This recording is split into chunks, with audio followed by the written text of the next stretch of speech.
Mic check, 1, 2, 3. Mic check, 1, 2, 3.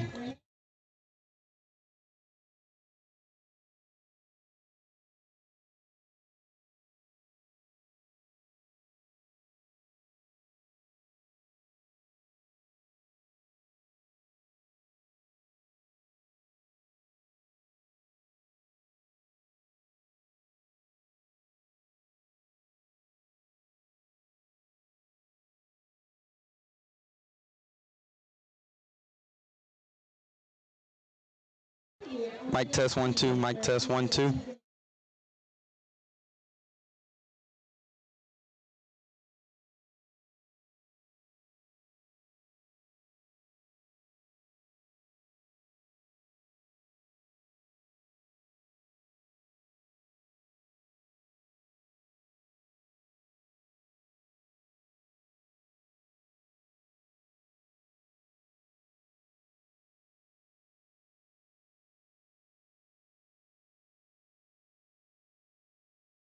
Here's your Beal and Hebert starting lineup. Lance Beal, Turlings Catholic. Kenny Hebert, Catholic High. Stephen Williams, STM. Don Connett, USL. Alan Haney, Catholic High. Gabrielle Romero, Sacred Heart. Beal and Hebert, Acadiana's hometown lawyers.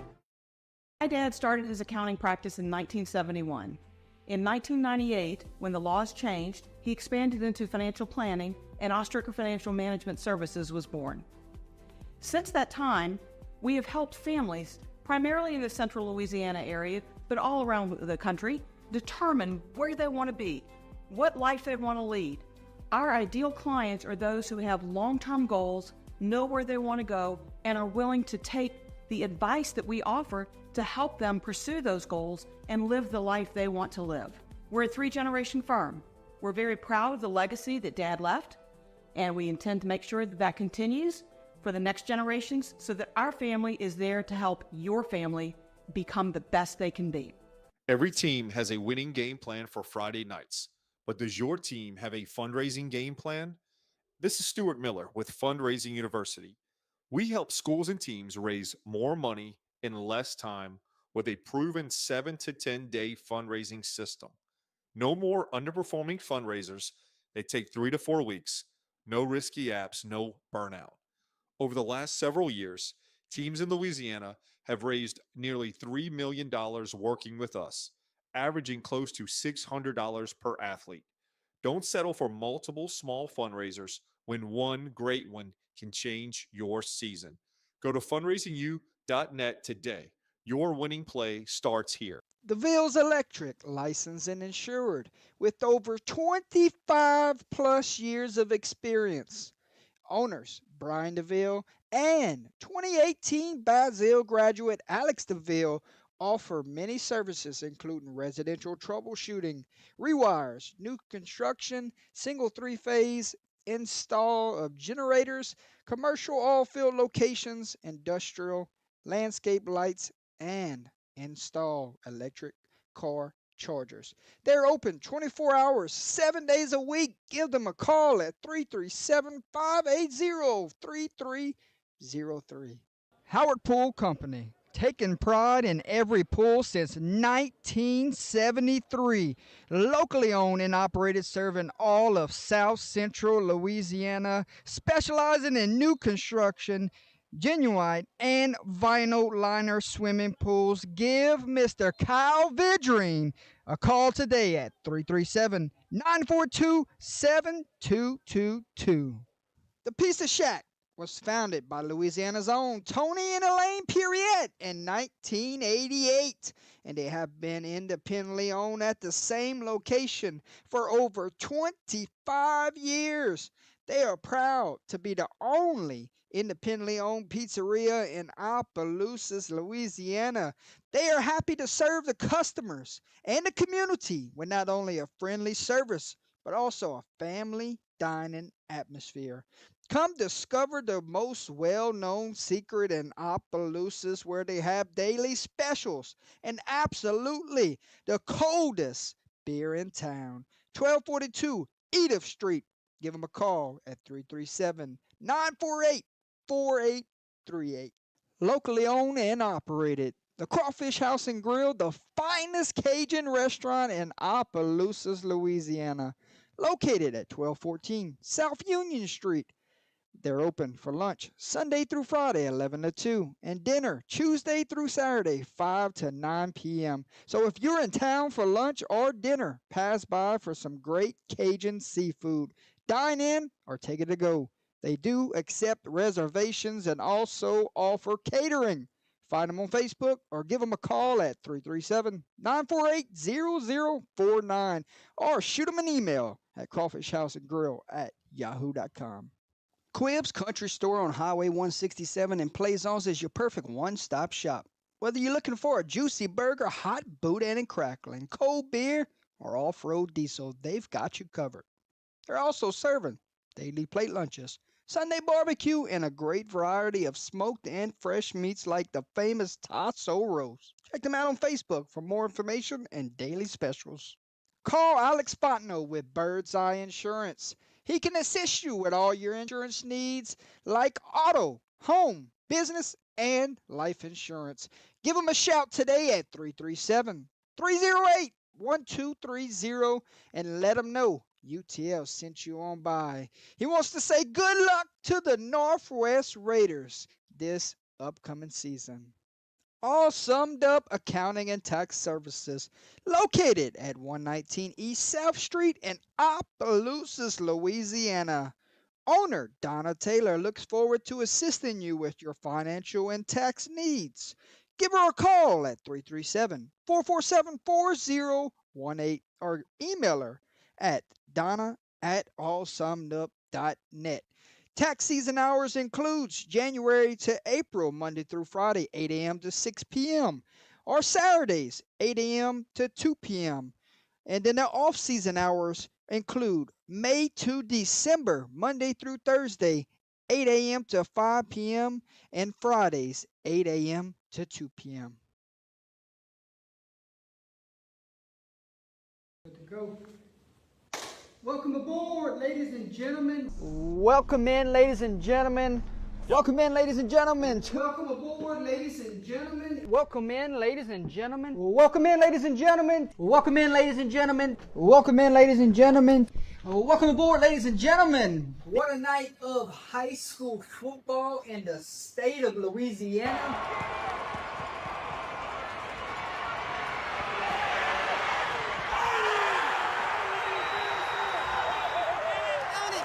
Down. Okay, he passes it. Court, 21. Oh my God! Touchdown! Oh, he got a man wide open. Oh, number 2. Oh my God! To the races. Oh my God! Oh, baby! I've seen it all, ladies and gentlemen. It's year 7, and tonight we have high school football live on Under the Lights. Get ready for those Gary Swallow wows and unforgettable moments we will be talking about for years to come. Get your popcorn ready, grab your favorite beverage, and crank this baby up to 11. Tonight, 2 teams step onto the field for 48 minutes, full of grit, passion, and pride.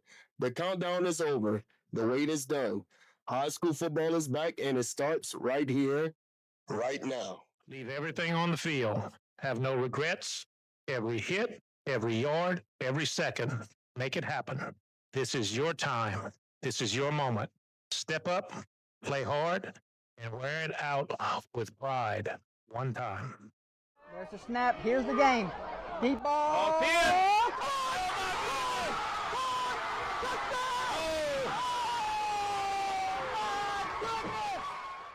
Tonight is all about execution, heart, and who wants it more. Expect big hits, high energy, and plays that will leave you on the edge of your seats.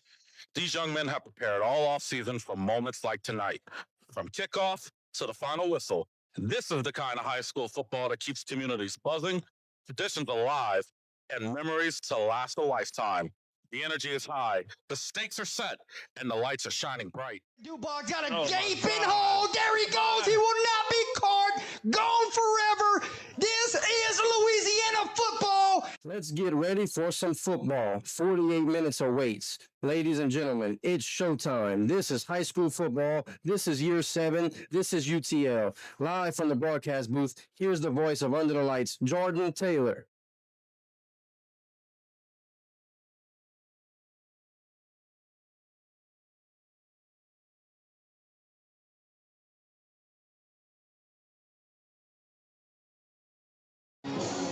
Well, welcome aboard, ladies and gentlemen. Robert J. Segura Stadium is the place to be on a Thursday night, live on Under the Lights. St. Martinville Erath Bobcats, it's coming up next. Ladies and gentlemen, hit the like, hit the share. We will go to our pre-game show in a few moments. Keep hitting the like, keep hitting the share. Gonna be a good one on a Thursday night.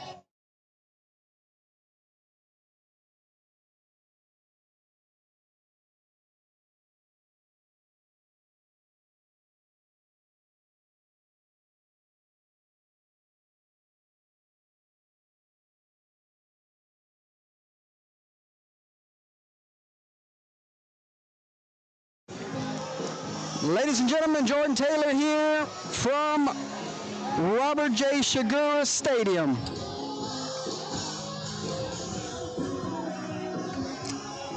And I got a brand new guy on the broadcast this evening. Let's see if we can introduce him at this time. This is Braxton Hamus. I'm glad to be here with you. Good football tonight. Feels great out here. Great night for some Thursday night football.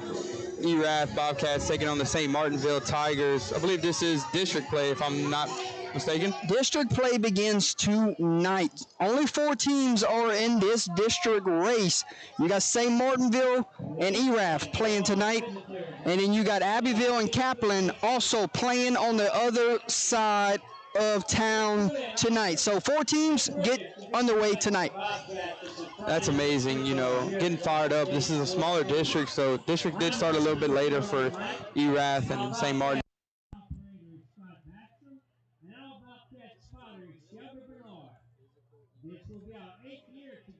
Broadcast for Eunice High when they traveled over there, and Erath won the battle in the trenches all night, was able to run the ball very effectively against the Eunice High team, whose defense had been solid up until then.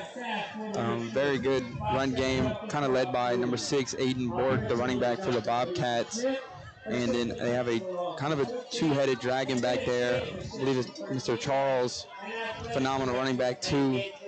But this is a well-coached, physical, win in the trenches kind of team. They're going to come out on first down, kind of expect to know where the ball is going to go, but they are not afraid to throw the ball either. Quarterback Landry, he's tall, good frame, and he's very capable of throwing the ball. Absolutely. We look at both teams right now, 7-0, 2-5. How about we go and find out some things about both teams here in our pre-game show. First off, we start with the records for both of these teams. Erath 7-0, perfect. Trying to go 8-0 tonight. They are currently ranked number 4 in the Division III non-select rankings. And St. Martinville 2-5 record, currently ranked number 25 in the Division II non-select rankings. So 2 teams that are on different styles moving forward. Right now, Erath wants to lock up a first-round bye, and St. Martinville just wants to get in. Absolutely. 2 teams fighting both for playoff spots, but way different in the rankings, as Erath looking to get a first-round bye and then hosts the second round, I believe. Yeah, you get the first-round bye, you host on the second, and that's what's important, postseason football at home. Postseason football, you bring out a good atmosphere. You always want to play at home. There's such thing as home field advantage for a reason. Erath has brought a good crowd out here for senior night already. Couldn't imagine what a home field advantage in the playoffs would look like for them. St. Martinville fighting to get in. You don't want your season in week 10. You want to go have a fighting chance in the playoffs. Because once you're in the playoffs, anything can happen. We've seen a lot of crazy things over the years of teams that have barely snuck in, make a big run for it all in the end. But we're getting ready to kick things off here. Yeah, how about we meet those impact players? Starting with Erath, number 6, Aiden Bork, number 8, Jaleel Charles, and number 11, Landon Duran. You spoke about 2 of them right there early in the pregame, so that is 3 crucial ones, but Erath is loaded. They got a bunch of them. And then St. Martinville, it goes Christian Batiste, number 8, number 10, Ja'Cory Blanchard, number 11, Kyrie Francisco. They have to have a big night. Absolutely. We don't put just anybody on our impact players list. They got to fire it up. Those are the guys who can win them the game. And 2 of those guys for Erath, as I mentioned earlier, are both running backs, and they go to them about 50-50 split carry. Aiden Bork, your more physical runner. Charles, your shifty, elusive guy. Bork, he's going to run through somebody here tonight. Y'all are going to see it live on the film. I almost want to say that, how physical he is. He doesn't evade contact. He puts his shoulder down, and he's running through a DB in the secondary. Absolutely.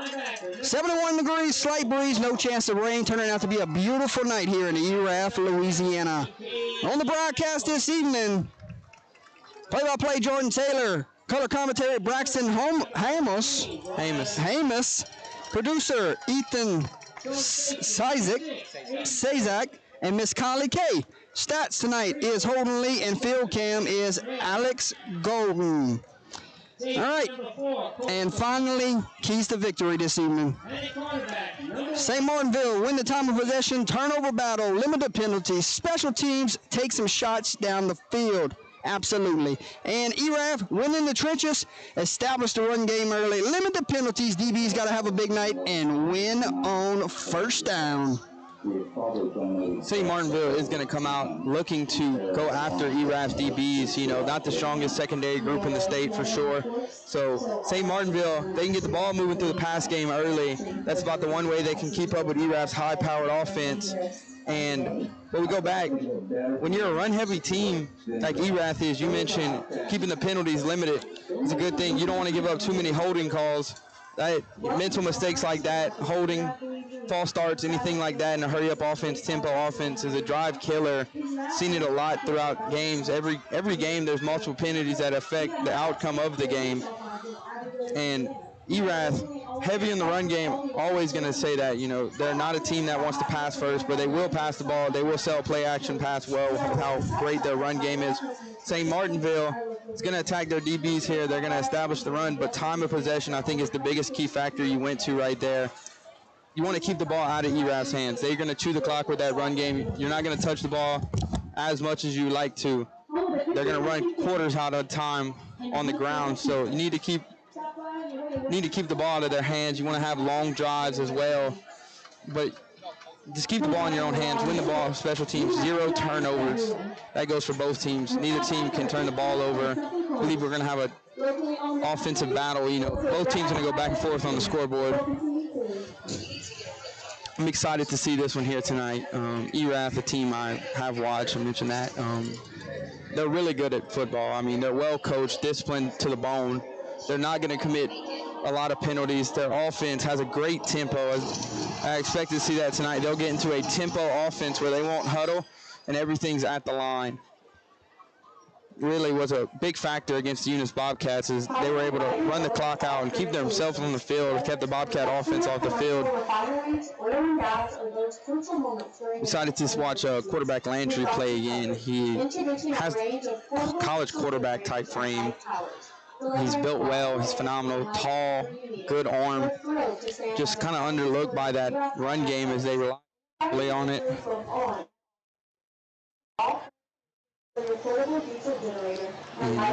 St. Martinville, I haven't seen too much on them, but that 2-5 record that we talked about does not reflect how good of a team there is.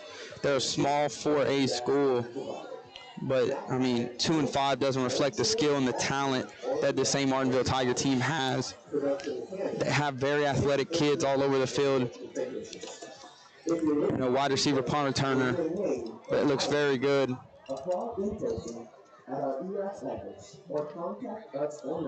We're going to step away for 1 second. We'll be right back.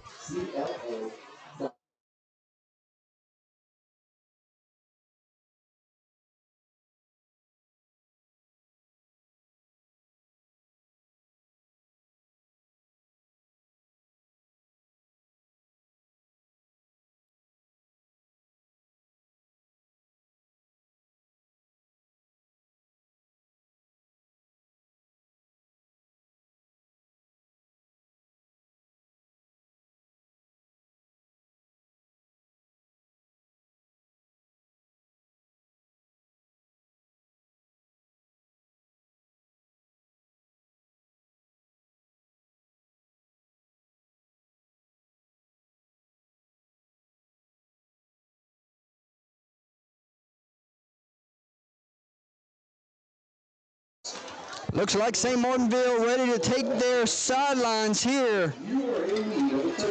Road team wearing a white on gold. Not much depth. No, not at all. A very slim team. You think of St. Martinville, you think their team would be a little bit bigger. First-year coach maybe laid some new ground rules down. But, 2-5, going back to what I said, they have a slim roster, not too much depth. You expect the guys that start on offense to go both ways. That's how slim it is. Your guys are going to be two-way, three-way starters with special teams. So I feel like the names we call on offense are going to be some of the same names we're calling on defense throughout the night. Yeah. It is a pleasure to host and support student. And it is senior night here from Robert J. Segura. Ladies and gentlemen, and the Big Blue Nation is here in full force. You're starting to see it turn into standing room only.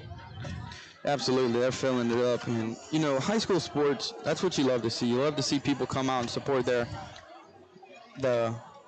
environment. They come out, they support well. When your team's 7-0, it gets people out here. They want to come now. They want to watch and see how good Erath has been playing.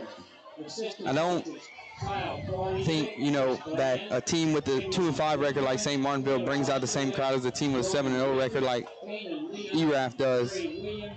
Big effect on how good and how far teams and fans come out to watch somebody. I'm sure a 7-0 Erath team also brings a good crowd on the road with them too. Yeah, it don't matter if they're 7-0, 0-7, 42-2-7. This Erath Bobcat Nation has proved year in and year out they're going to follow this team through the hard times, through the good times. This is a passionate fan base here, and I'm grateful to be here tonight. Yeah, absolutely. I remember coming here into the 22 season, playing my last game on this field in Erath. First round of the playoffs, had a standing room only crowd. They were filled up throughout the bleachers and into the pavement. Incredible. It was an incredible place to play, and I just remember this crowd came out first round of the playoffs and was one of the loudest crowds I played in. Tell you what, St. Martinville, they have to get off to a good start tonight. Absolutely. They got to come off the ball firing, physicality in the trenches. And we got the Jumbotron going on in the background. We'll go there for a moment. So pretty cool to have the Jumbotron. They had us here in pregame on the big screen, so that was cool. Ladies and gentlemen, gonna be a good one this evening. We will wait for both teams to enter their respective sidelines. Holden, you're here. What's your thoughts of Erath Nation for the first time? I actually watched them in the Jamboree versus Church Point, but this is my first time that I'm at their game at home, and it's pretty electric, man. I compare it to Iowa, bro. It's like a football town, bro. I mean, they're gonna pack the stands. Like it's packed, man. We live. It's good. And Bobcats are filling their sideline. Their tunnel.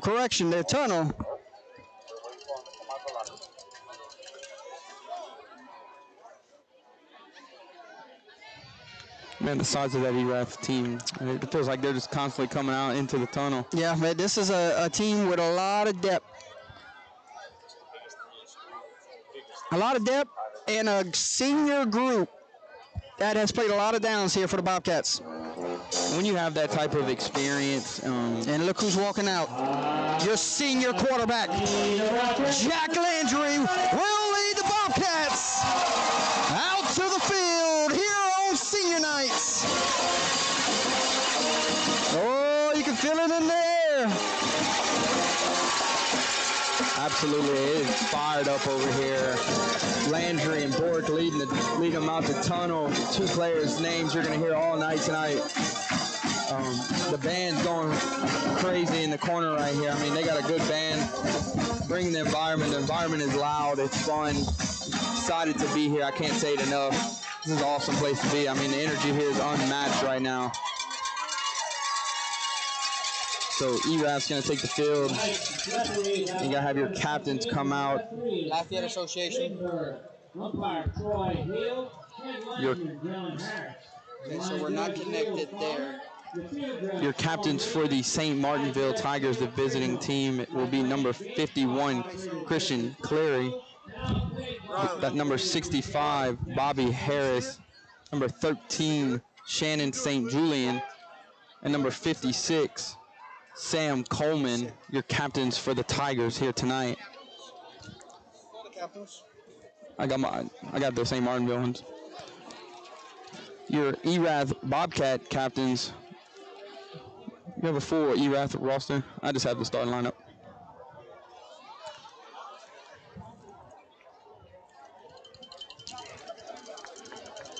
Your captains for the Bobcats tonight are number 1, Nathan Wynn.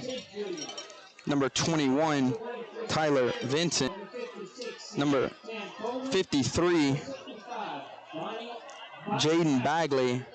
And number 74,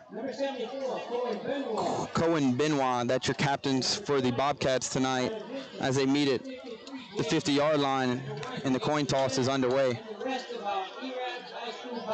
Seniors. St. Martinville, your visiting team. It's your call. Where's your call? Heads is the call. It is heads. You want the first and second half. You get the call. St. Martinville wins the toss and elects to defer into the second half. Erath will start with the ball here to start the game, so we will see the Erath offense with the first drive here tonight.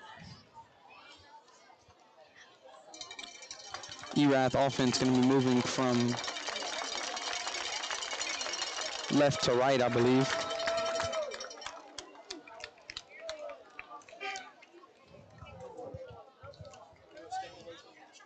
We're going to step away for the national anthem. We'll be back after. At this time, we're everyone please stand for the opening prayer by Anna Griffin and the national anthem played by Erath High School Marching Band.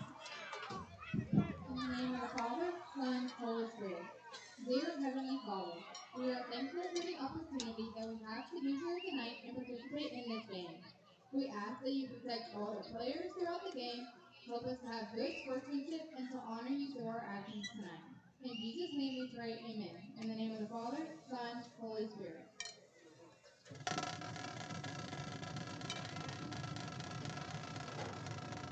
And 1 and 2.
Here we go.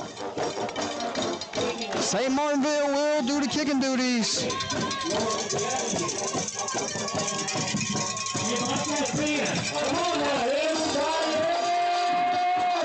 Back deep for the Bobcats. Waiting at the 10. Who are they? That's going to be number 6, Aiden Bort on the near side, and on the far side, that's going to be number 7, Landon Lemire. And not even going to have an opportunity here. St. Martinville wanted no shot at the return, guys. And it will be kick out of bounds. Bobcat football. 1st and 10, and I believe it was at the 35 or 30. Bobcats are going to go ahead and take the re-kick here, as you kind of do want to get the ball into the hands of Aiden Bork and Lemire back there. They have the possibility to break this one off early with a big kick return. So they're going to back up to the 35 and re-kick here.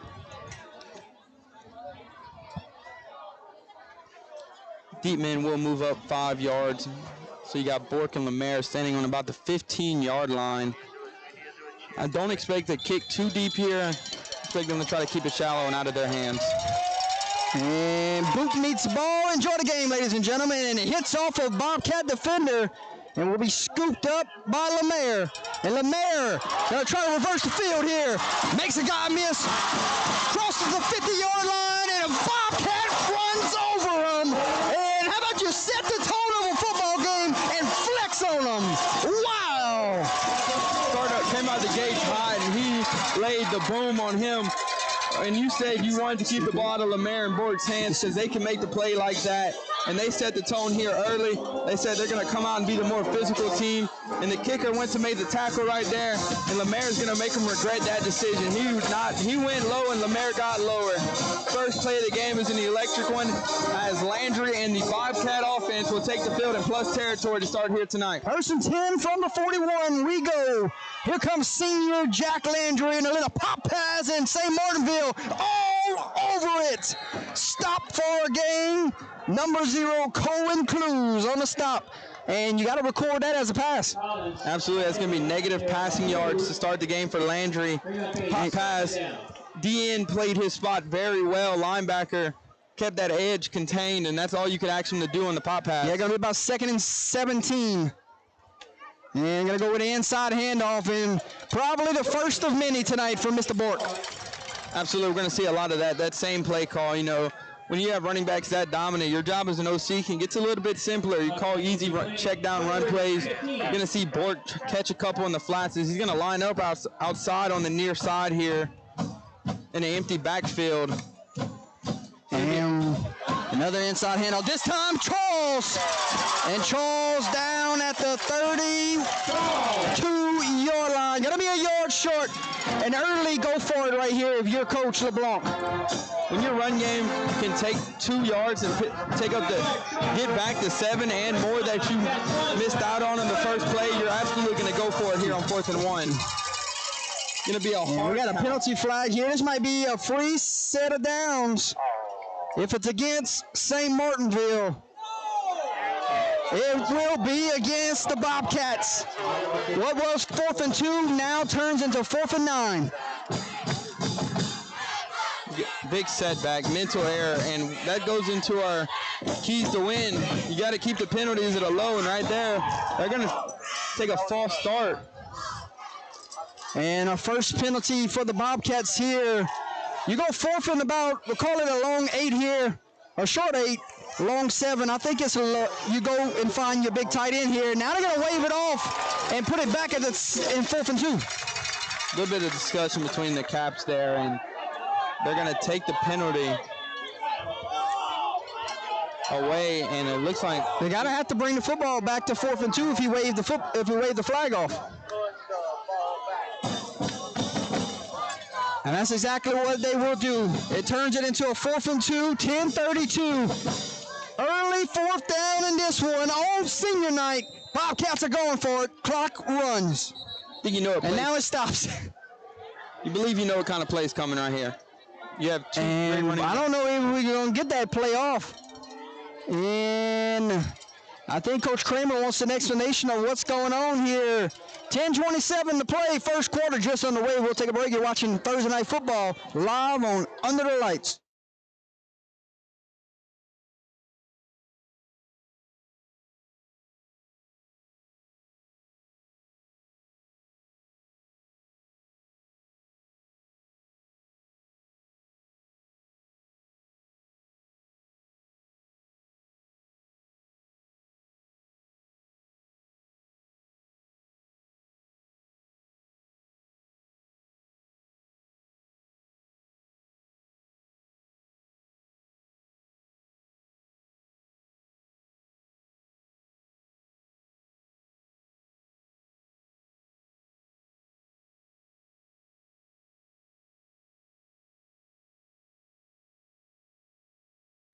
Welcome back to the Fundraising University broadcast booth. It's fourth down. They're going for it, showing blitz. And fake the handoff. The Landry tripped up on his own feet, and it will be turned over on downs. And an early stop for St. Martinville.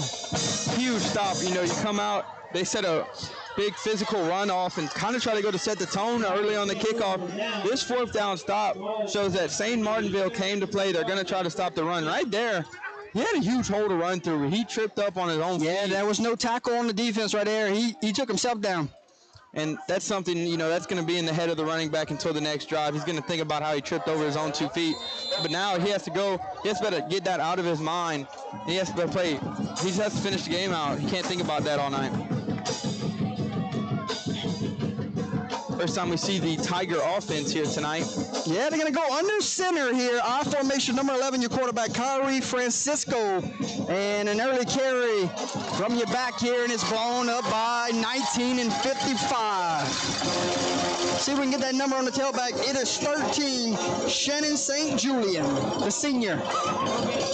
Right there, Erath, just the more physical team in the trenches. Shuts down the gaps to run through. Linebackers come in, finish the tackle, but D linemen all over that one. It's going to be a negative gain to start. So both teams on their first play of offense of the night go backwards here. Yeah, 2nd and 11 we go.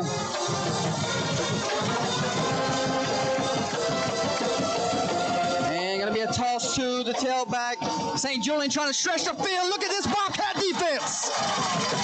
Loss of about 4, going to bring up 3rd down and 17.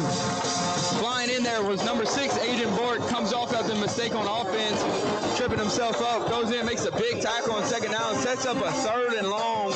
This is a very hard down to pick up for the St. Martinville Tigers. Looks like they're going to take a D lineman off the field, get some extra speed out there, might be sending out their pass rush. Wouldn't be surprised to see a stunt right here. Saw Erath earlier in the year. I was impressed with the pass rush. Can they get home tonight against a really athletic quarterback that can extend the play? 3rd and 14. Got some guys moving around. Got to get them set. 1 on the play clock. He's going to roll to his left. Looks, fires. Got there early. No flags. And it will be 4th down. St. Martinville right there tries to go with a little bootleg, trips left bootleg action, and it is shut down. A little bit of early contact there from the DB of the Bobcats, but overall no flag play, shut down. Tigers send out their punt team back deep for the Bobcats. Will be number 0 and number 3. And there's the kick. They send in the house. Line drive kick. Gonna have an opportunity is number 3. Trying to get the wall. Gets a block still on his feet. Finally wrestled down was number 3, Ian LeBlanc. Yeah, they're early and active on special teams tonight. 2 big returns for the Bobcats. They came out and they're going to want to win the special teams battle. The team that wins the game is the team that won 2 or 3 phases of football, offense, defense, special teams. You can win 2 or 3 phases, you're most likely going to take home the win. So starting again in plus territory is the Bobcats. This time, got to wipe that mistake of the failed 4th down conversion off. You got to come out here. You got to play physical offense. You got to play your game as the Bobcats. Probably see an early carry here on this drive. Go right back to him. Show him how much you trust him, right? And it will be Charles. And Charles falls forward for a pickup of 9. Going to bring up 2nd down and 1. Yeah, if you're the Tigers, you don't want to see that all night. You're going to have to play the inside zone well. This is the biggest game of the year your D lineman might have to have. Because Charles, you can't allow him to have 9 yards per carry. And they're going to go double move. Got a man open. It's Landry. Touchdown, Bobcats. Senior to senior on senior night. Landry to Landry right there. Yes, sir.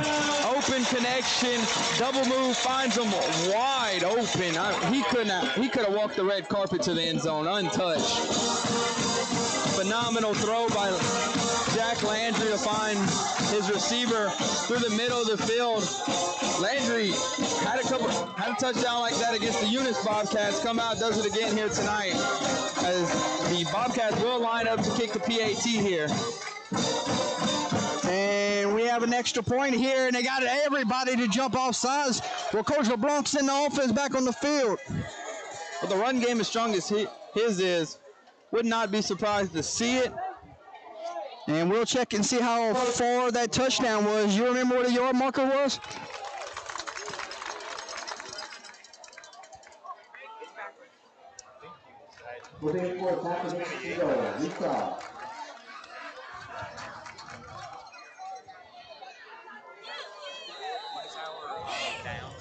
And they're going to run to the line of scrimmage. They're going for it here. 2-point conversion. The old tush push. And he is in. Second surge is good. And guess who capped off the drive? Number 22. Landry. I like to call that octopus. He gets 6 and then he gets 2. That's 8.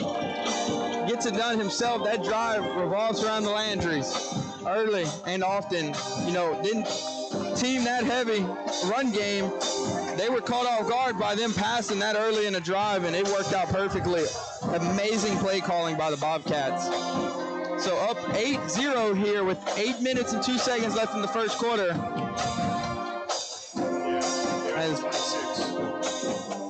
So a 27-yard touchdown pass from Landry to Landry. 27 yards to pay dirt. How about our student section in the end zone? Looking good out there, huh? Absolutely. They got a packed house tonight. Students bring the energy. I'm sure they love to score on that side and go see their classmates supporting them. Back deep for the Tigers, is number 2, Jamie and James. Low kick, taken in around the 30-yard line. Going to set up St. Martinville with good field position. Number 8, Christian Batiste, able to take that one and just get out of bounds with it. Here comes the Bobcat defense, who didn't allow St. Martinville to have any positive yards last drive. Shut them down, and they got after them early. 2 big plays by the D linemen, shut down their run game. Pass was incomplete, set up 3rd and long. And the pat one after that was 4th and long, and they just decided to punt. Erath defense, physical, dominant, and they're going to play in the trenches very well. Early 8-0 deficit for the Tigers. You got to think they got to go get some points here. Make Erath know that you're here to play. And St. Julian getting a carry. My goodness, breaks off of that tackle, but here comes the surge. Pushes him out of bounds, and Big Blue is showing up here on defense early. They're not letting anything get to the edges. They're a fast team. They play the contained very well right there. He breaks the first tackle. Hard hit he breaks off of. Phenomenal balance right there to even stay on your own 2 feet, and then just finishes up. Big Blue is flying to the ball. You see multiple blue jersey, white helmet combinations getting to the ball every play. And it will be 2nd down and 9 for St. Martinville. Want to see these receivers get involved here. They got a safety at the top of your screen. You think they respect the guys on the outside? And that's going to be a quarterback design run from Francisco, and might have picked up a yard. We're going to bring up 3rd down and 8.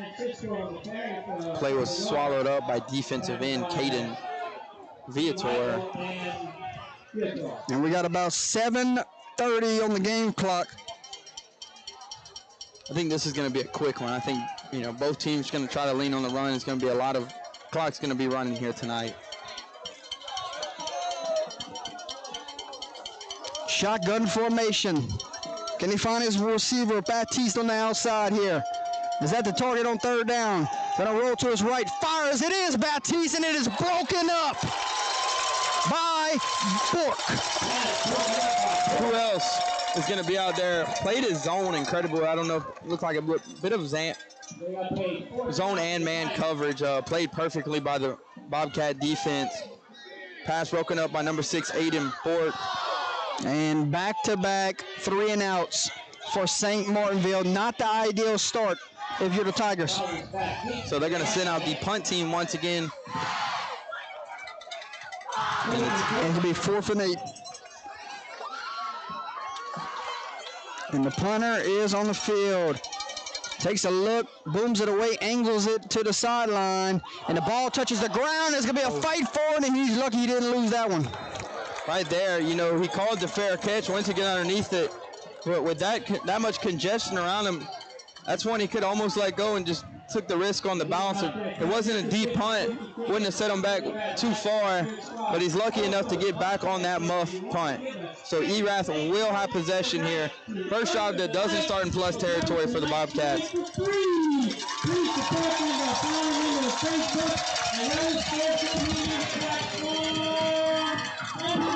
So Landry and the Bobcat offense will take the field. First and 10, Bobcats. An early run here. Shifting over your big tight end instead. They got to throw back here. Got a guy open. It's your big tight end. And he's looking for contact after the catch, right? Oh, I mean, his size, he's not going to be the shifty guy. He's going to put his shoulder down, his head down. He's going to run through somebody. He's looking for yards after the catch and yards after contact. Yeah, Landon Duran, a pretty good shortstop also on the baseball team. Got to see them make that playoff push last year. First and 10 we go with 6:29 and counting. And we'll go to Bork here, and Bork is bodied up. No gain. Got to bring up 2nd and 10. Tackle was made by number 10 for the Tigers, Ja'Cory Blanchard. As looks like they're going to roll like a nickel back into it to stop this run game here tonight. Ja'Cory Blanchard playing real tight with the defensive line, almost more like a strong safety position, as he is keying the run. He's trying to keep them contained, and then he's crashing on the inside very hard. Yep, 2nd and 10 we go. And RPO here, hit as he throws, and the ball falls incomplete. Going to bring up 3rd down and 10.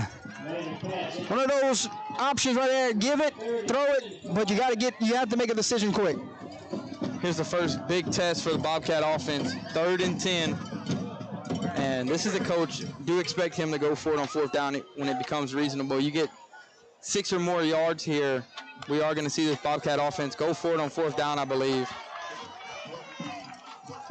Yeah, coach is aggressive. And he trusts his team. This is a veteran team. Landry under pressure, fires it last second. Almost caught it. Oh my. We almost had a sensational catch just now. That would have been a highlight play. That would have been ESPN top 10 caliber catch right there. I mean, and you called for going for it on 4th down. Coach says, I like my defense. Let me go pin them deep here. Yeah, I think if they'd have got, 6 or more yards, it'd have been more reasonable. I do like the punt on 4th and 10. If you can pin them right here inside the 20-yard line, it flips the field. Talon Landry on the punting duties here. And gets it away, and I don't say Martinville's not going to have a shot here. Let's see what type of roll it takes. And takes a friendly roll to the Tigers, and they will set up shop. 1st and 10 from the 26. Down by 8, 5:33 to play here, first quarter. 2 straight 3-and-outs from the Tigers. You got to see a drive put together here for the Tigers. You can't have another 3-and-out. I mean, you get a good stop on defense. Some of that momentum has to swing over to this Tiger offense, and they have to put a drive together, get some points on the board. We got some scores from Atlanta State coming up when we get our first break here. We'll hear from Holden and see what he's got.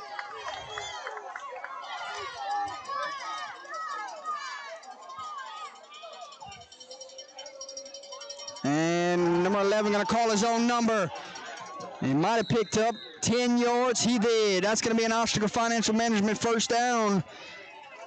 And the Tigers start a drive here with some momentum. They desperately needed it, and Francisco did it with his legs. It's going to be a 1st down on the first play of the drive. momentum from the defense might be swinging over to the offense here, but you're going to have to rely on the legs of your quarterback. Erath very good against the run, but a design QB run can throw them off script.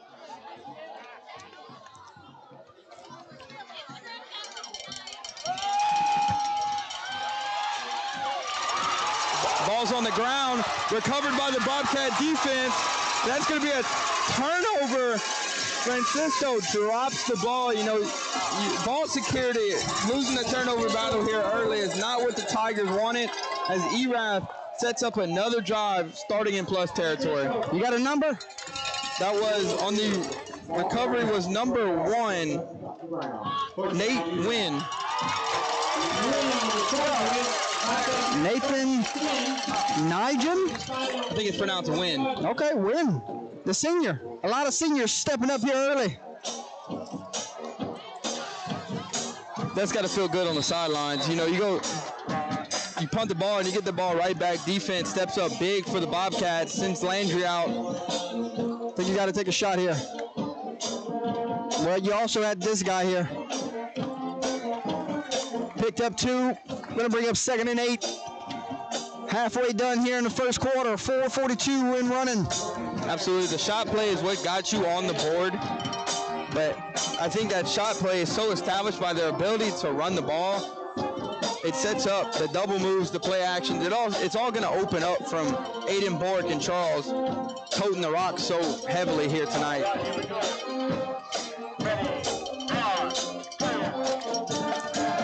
Two receivers split out to the left. Here comes Landry in motion. And Bork's going to get the carry. And Bork slips up and picks up enough for another Ostraker Financial Management first down. And there they go, the 2 handoffs in a row to Bork and a first down. Recipe success right there. You know, give it to the guy who can take the heavy workload, who can take the hits, and that's going to open up the air raid. Landry not afraid to throw the ball. He already has 1 touchdown here tonight. Ball lies at the 21-yard line, knocking on the red zone again. Trying to go up 2 scores here early at home. And he's looking, and right off the fingertips of his intended receiver, he had Aiden Tallmore wide open. Yeah, the seam beater right there. Perfect route ran by Tallmore. Throw just a little too in front of him. A lot of zip behind that ball. He threw that ball with some velocity. Gonna bring up 2nd down and 10. You see, like 3:40 on the game clock. They can definitely pick apart the DBs in the secondary of the Tigers. That's, you know, the play right here on the last drive, almost spectacular catch. That's a touchdown, just a tad bit overthrown, and they already have a touchdown on the board. Could be a big pass night for the Bobcats.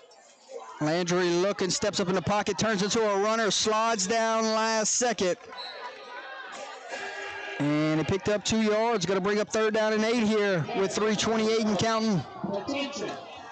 Landry, he's a very smart runner. He knows when to go down. He's not trying to get hurt. He's not trying to take too much contact on. He knows how important of a role he plays in this offense to not go and get hurt.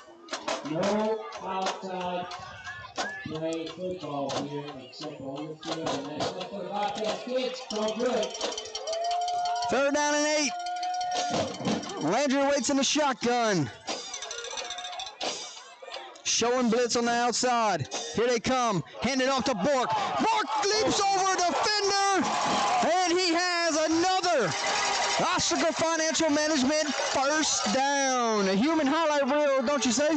Human highlight reel, that's what you can say. He, instead of going through him right there, he goes over him. And that is not what I expected to see here earlier. I expected to see him put his shoulder down right there and fight for the extra yard. He goes up and over a guy to pick up a first down to set up 1st and goal for the Bobcat offense. This guy's unreal to watch. Just the explosive power you got to have in your legs, how strong your legs have to be to actually hurdle someone.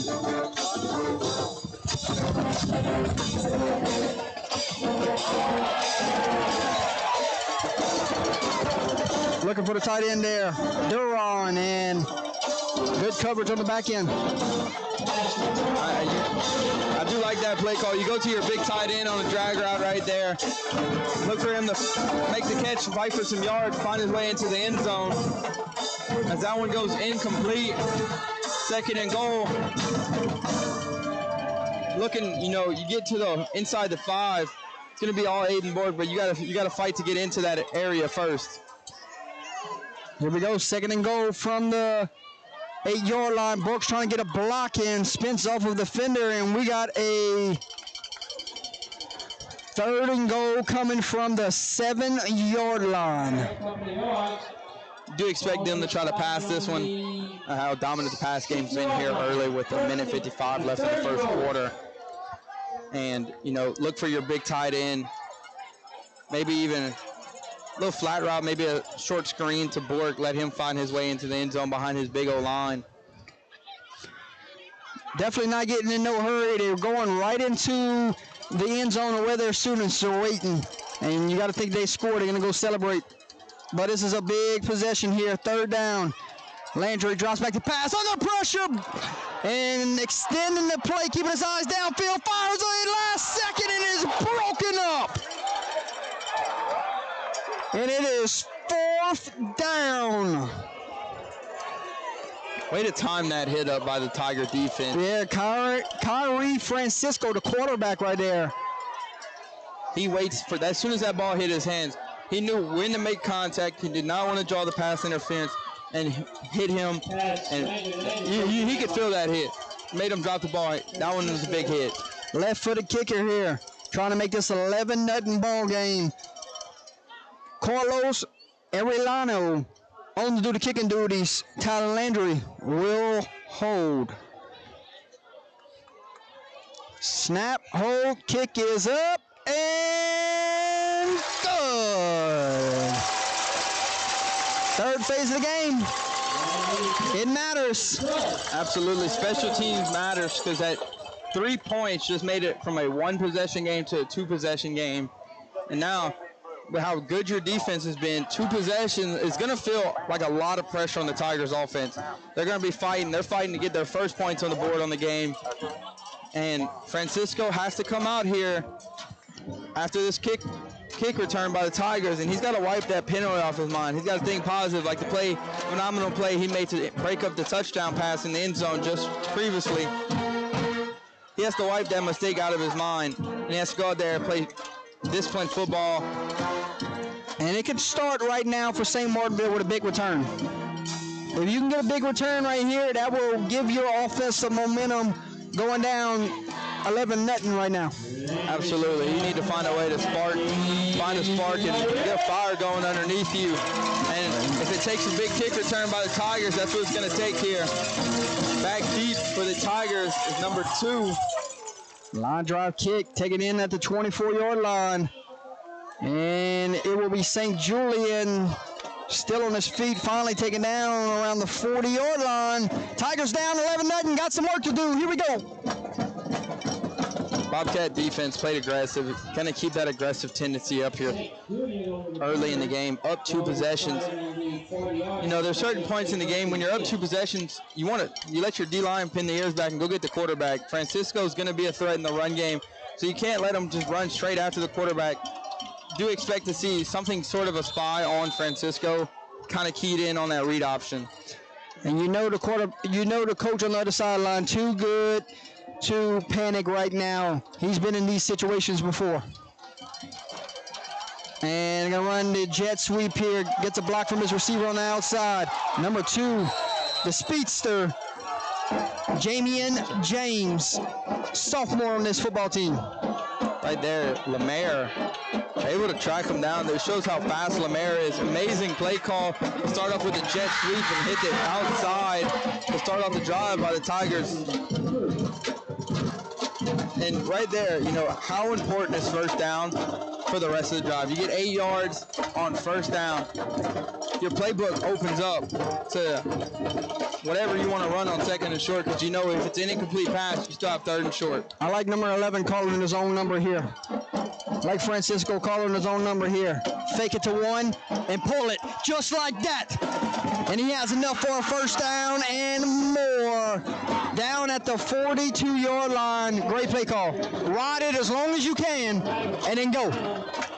Yeah, you definitely cannot let them key on you. So they come back with the jet sweep motion, but Francisco is going to pull it this time, able to pick up the first down on his legs. His legs seem to be one of the biggest parts of his game. You got to keep the ball in his hands. He has to keep touching it, moving forward. He is a game changer. Go from the 42-yard line. Put in the ground, takes a shot to the end zone and overshoots his intended receiver. Looking for James there. Missed him by a step. And I like the play call there, coming out with a shot play after you got the big first down. You just overthrew it. Absolutely. Francisco, he's going to have to dial that one down. He put a lot of zip behind that one. I had a little bit too much carry. James is a fast receiver. Just overthrows him by a step or two. Now, you know, 2nd and 10, still able to play reasonable football here.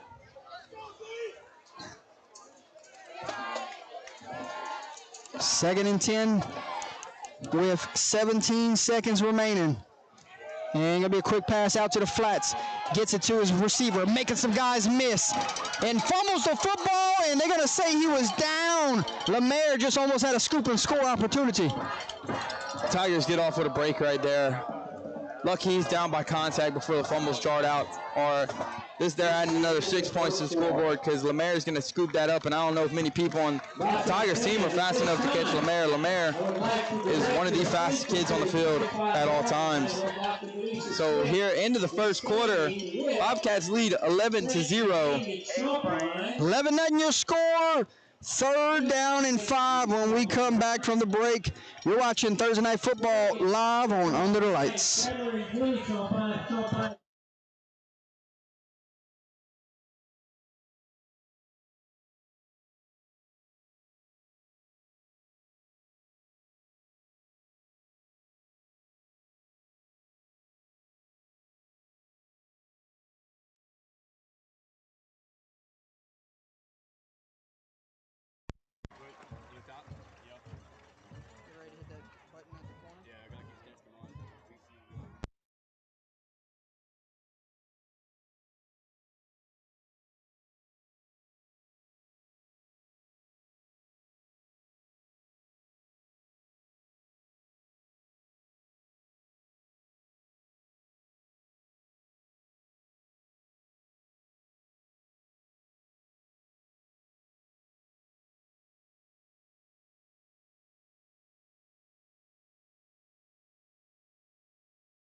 Welcome back to the Fundraising University broadcast booth.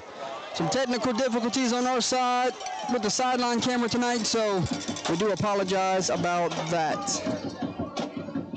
And they got the wrong spot on the field right now. The chain crew is not set up right. It's supposed to be 3rd and 5. Absolutely, they're misplaced.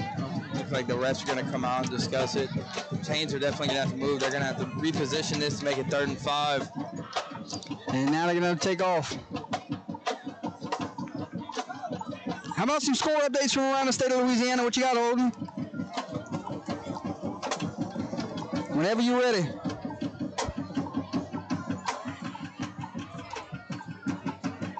All right, we got in 1A, we have Southern Lab over Kenwood, 6-0.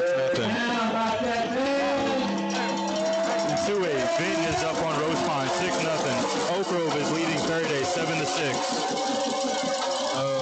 St. Louis is up 3-0 on South Beauregard. Kaplan is up on Abbeville, 7-6, and that's all for right now. All right, thank you. Some score updates from around the state of Louisiana. We go 3rd and 5 here. And gonna toss it out to St. Julian, and he's brought down. Scoop, and the Bobcats have the football. Fumbled it. That's their 2nd takeaway here. And who is it? Is it Lemaire? No, it was 14. 14. on the recovery.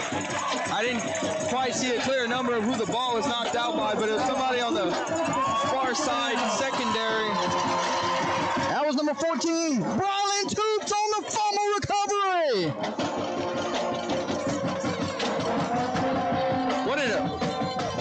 What a change of momentum. You know, Bobcats, this defense is the momentum, and this defense is coming out and playing lights out. 2 turnovers already won, winning the turnover battle, and punching the ball out.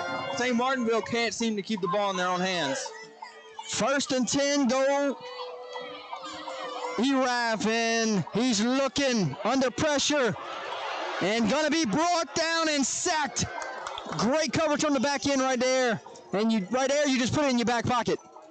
Absolutely, you don't want to make a mistake. You don't want to force anything down the field. Smart football by Landry to pocket that one, go down, take the sack. Right there.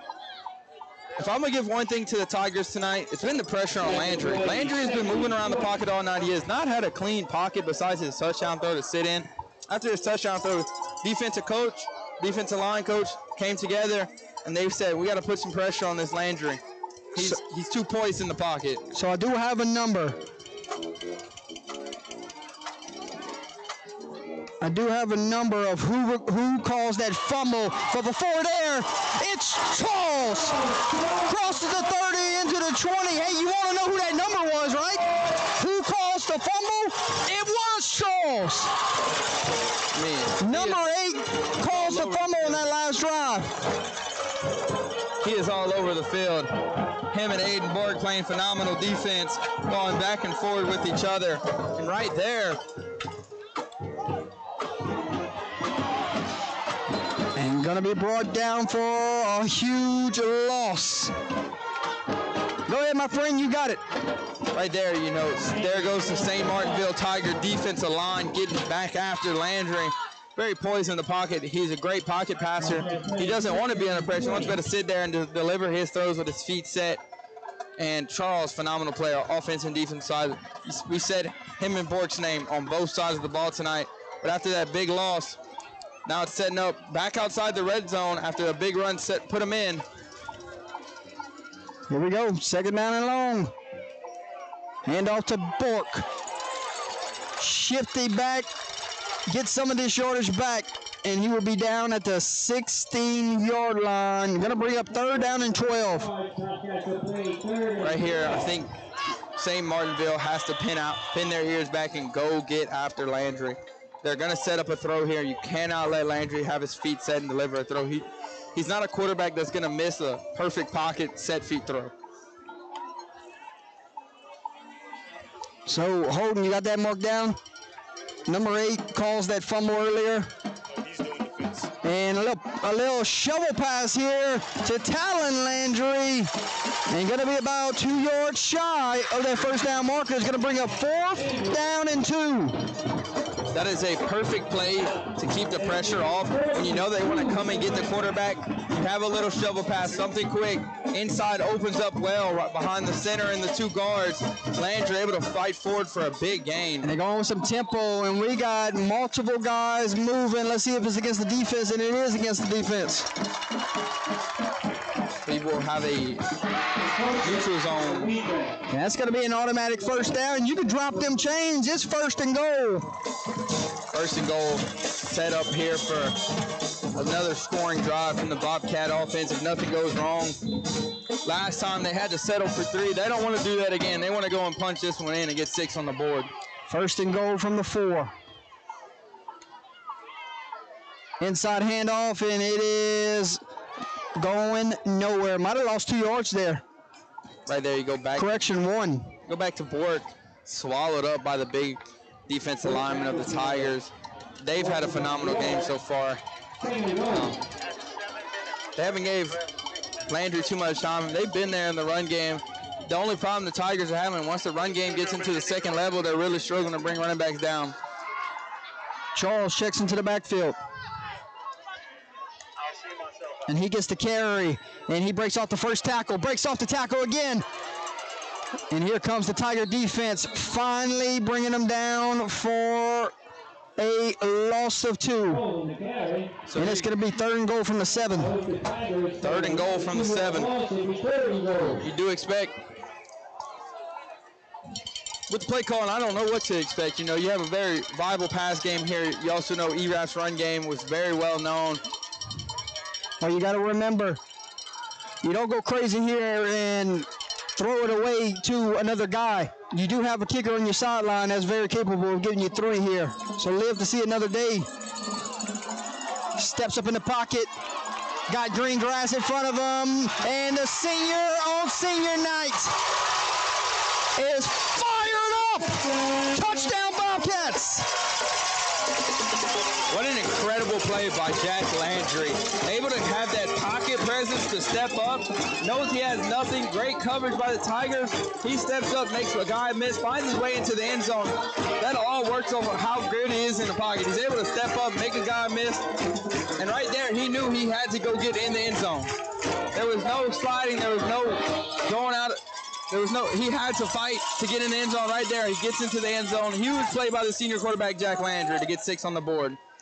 You expect a veteran like himself to know when the pocket breaks down, if you got the green grass, you go get it. And he did he do? Did that even make any sense? He climbed the pocket and made a phenomenal play. I mean, quarterbacks like that have such pocket presence, it's game changing. When your quarterback knows the pocket's collapsing, he needs to step up and go get as many positive yards as possible. Right there, Landry knows we're on the 7-yard line. I'm going to step up, and I'm going to get 7 yards. I'm going to find my way into the end zone. Your new score here from Robert J. Segura. It is Erath 18. It is St. Martinville 0. The number 4 team in the state of Louisiana is flexing here early. Absolutely. They're going to come out. They're playing with swagger, as I like to say. You know, if they feel untouchable out there, defense has put a donut up here early. They have 18, 3-possession game. They can play free. It feels like, you know, a lot of weight off your shoulders up 3 possessions early. Defense is pitching a shutout. And you know, they want to win a district title. They want to have a first-round bye. They want to play all the way through as far as they can in the playoffs right here at this field. And right now, good start for the Bobcats with all their goals in place. St. Martinville, your back's against the wall. You got to go do something right here on this drive. This cannot be another scoreless drive. You have to show signs of life here. You give this Erath offense, they're heating up and they're getting warm. They can swing this one wide open if they get another stop and go down and score again. But the main focus is keeping the ball in your hands. St. Martinville has had a fumbling problem here early. They need to clean that up if they want to continue to stay in this game. Hold on, what we got? 2, 3 turnovers here early?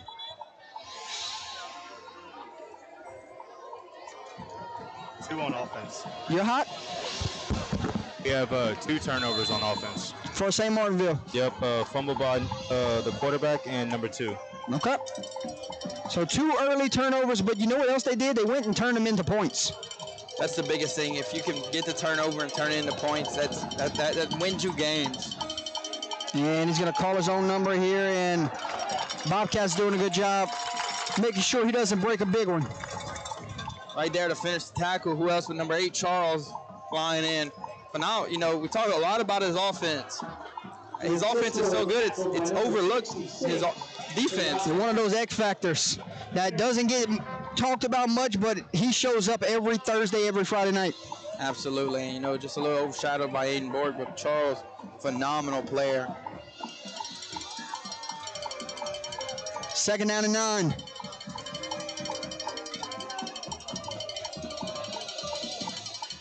Low snap, looking downfield, steps up in the pocket, gonna be brought down and sacked. The big defensive tackle got home. Number 68, Jacob Hargrave, sophomore. And he's gonna be a good one before his final downs are done here. Sophomore, 6, where are we at? Hargrave, 6'1", 297, sophomore. That's some size on a sophomore. and he's probably only going to keep growing into his junior and senior year. That's going to be a name that people know around here by the time he gets older. Absolutely. 3rd down and 13. Back shifts out. Going to run the screen here. It's caught and breaks off a tackle, and ball came out late. Tell you what, Lemaire done picked up a couple of them that have been blown dead, haven't he? Lemaire had a chance for a second scoop and score. Both of them called down by contact. But that shows how much attention he's paying to what's going on in the field. That's the left fielder on the baseball team going slide one right there and throwing somebody out at home plate. So 4th and long. Looks like they're going to send out the punt team. Give this ball back to Erath. Another empty possession. Another empty possession. And you got to pin them back as far as you can. This Erath offense gets hot. It's going to be a long night for St. Martinville. Number 5 on to do the punting duties. And booms it away, fair catch, and got to give him some type of cushion. That's going to be called every time. It's going to be fair catch interference on the Tigers. Yeah, kick catch interference right there. Careless mistake. I'm not sure how many yards they get off of this. I don't see it too often. We're going to see about 5 yards here. And that's a crucial one. That's a mistake. That's just a mental mistake. It's a teachable moment that you can show you guys on film. And that's a big one. That's 10 yards. So that sets them up in plus territory to start. I think this is their 15 yards. This is another one, 3rd or 4th drive that started in plus territory. 1st and 10 from the 44-yard line. Lemaire gets a carry here, his first carry of the night. They're saying, man, you done picked up 2 of them and almost scored. We might as well let you go run the ball, right? And you got Bort, Charles, and now you're implanting Lemaire into the offense. Your running backs stay fresh throughout the game. Be up 2nd and 4.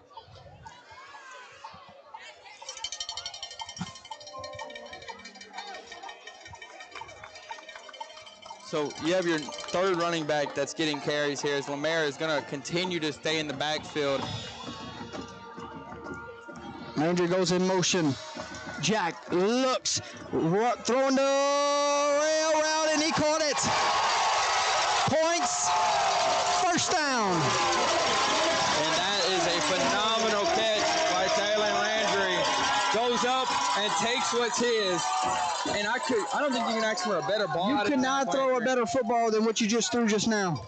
Sideline shoulder, goes up, makes the incredible catch, moves the chains, puts him inside the red zone now.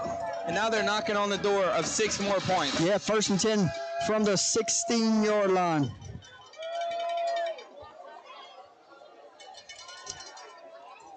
With 3:45 to go before halftime. Jack looks, feels the pressure, keeping his eyes downfield. And he's hit as he throws, and the ball falls incomplete. We really went into our keys to win the game. We had St. Martinville airing the ball out, and Erath establishing the run. Looks like Erath wants to establish their air game as well. Well, you go into district play, and you want to be hitting on all cylinders here. Offense, defense, special teams, your rushing attack, your passing attack, your blocking assignments. It all matters if you want to go win a district title and get postseason football here at home. Absolutely. St. Martinville, once again, putting pressure on Jack Landry. Yep. Not letting him sit still in that pocket. Going to be 2nd down and 10. Lemaire gets a carry. Lemaire gets a block. Lemaire still on his feet. Down to the 5-yard line he goes, and it will be 1st and goal. Right there, you're on the 16, start the drive, goes down. After the big play, you're on the 16. You have a chance to get 1st and goal from the 6. Now you have 4 plays from the 6-yard line to get in. I do like the odds of Erath's offense getting in for another 6 here as Lemaire continues to play at the back. Going to be 1st and goal from the 6. Showing blitz. Quick pass out. Complete. Landry trying to make a guy miss. He did. And he is tackled in space. Good open field tackle there from number 2. Jamian James, having himself quite a first half. He is. He's been all over the field, offense, defense. I think how big of his first half is going to be overlooked by that fumble, though. You know, he's making a lot of plays both ways, but it was a crucial fumble that he dropped that led to Erath points. So it'll be 2nd and goal from the 4.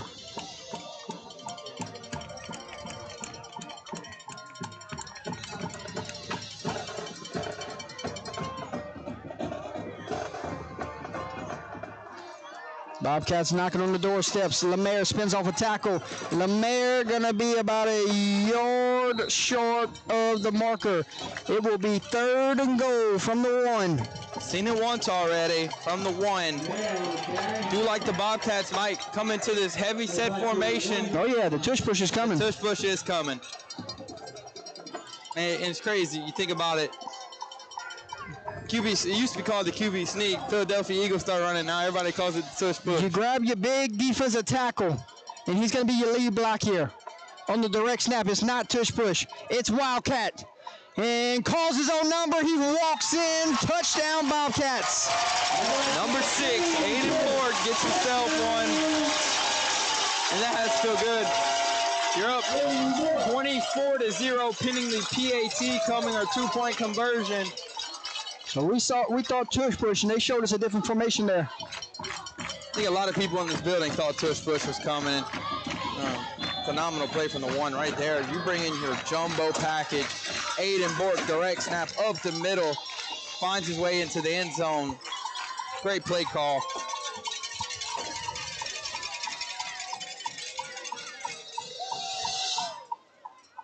And we're waiting on the extra point. Here it is, and it is blocked. And you cannot return after a blocked extra point. Your new score here from Robert J. Segura Stadium, ladies and gentlemen, with 1:35 to play before halftime. Bobcats are rolling early, 24-0. You're watching Thursday Night Football live on Under the Lights.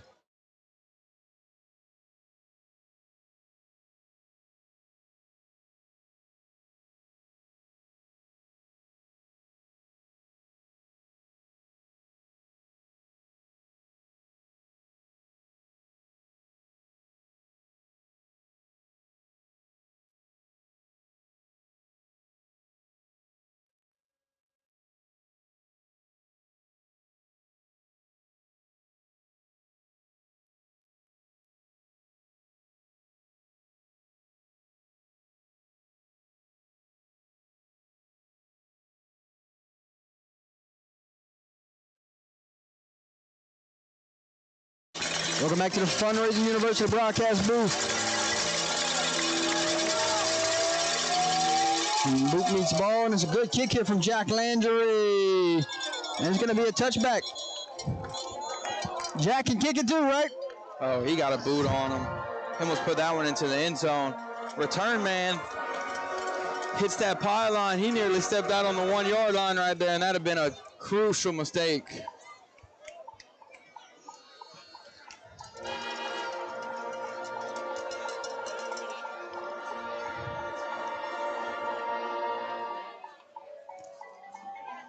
So points before halftime is important if you're St. Martinville. You remember who got the ball to start the game? Erath had the ball first on offense, and that's when they slipped up on the 4th down conversion to start the game. So now you get some points here. You try to go 2 for 1 here. 2 for 1, you get that ball back, you want it.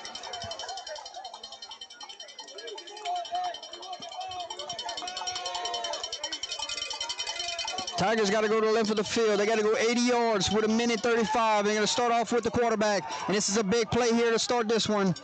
And he picked up enough for a first down. Francisco, he's going to be the name tonight. He's going to have to rely and keep the ball in his arms tonight. Crucial fumble that led to a Bobcat field goal here earlier. Needs to keep the ball in his own hands. Play conservative, but have to play smart and get down here and get some points. And call his own number again. And this time a minimum gain. Picked up 3. Going to be 2nd down and 7. He's taking his fair share of bumps here early tonight. I mean, when you keep calling your own name, you're going to take some big hits. He has been hit and hit hard here early tonight. St. Martinville, all 3 timeouts if they want to start using them here. They're letting a lot of clock bleed here. A lot of confusion. I'm surprised Coach Kramer hasn't burned a timeout yet. Got to make sure they're all set. Quick pass is complete. Makes a guy miss. And that sophomore is going to get the first down here. Nostra Financial Management first down. 34 seconds, all 3 timeouts. That's the game is complete. Absolutely. And now you got moving toward plus territory. I don't believe that St. Martinville has a kicker that can hit maybe from over 20. It's all warming up in pregame, so you had a leg, but you can't get 3 points here. It has to find your way to the end zone. Another quick pass, and one almost timed it perfect. And his forward progress is going to be stopped. We'll see where they put this football. And timeout on the field. St. Martinville burns a timeout. How about we take one with them? 23 seconds to go, 2nd and 9 when we come back. You're watching Thursday Night Football live on Under the Lights.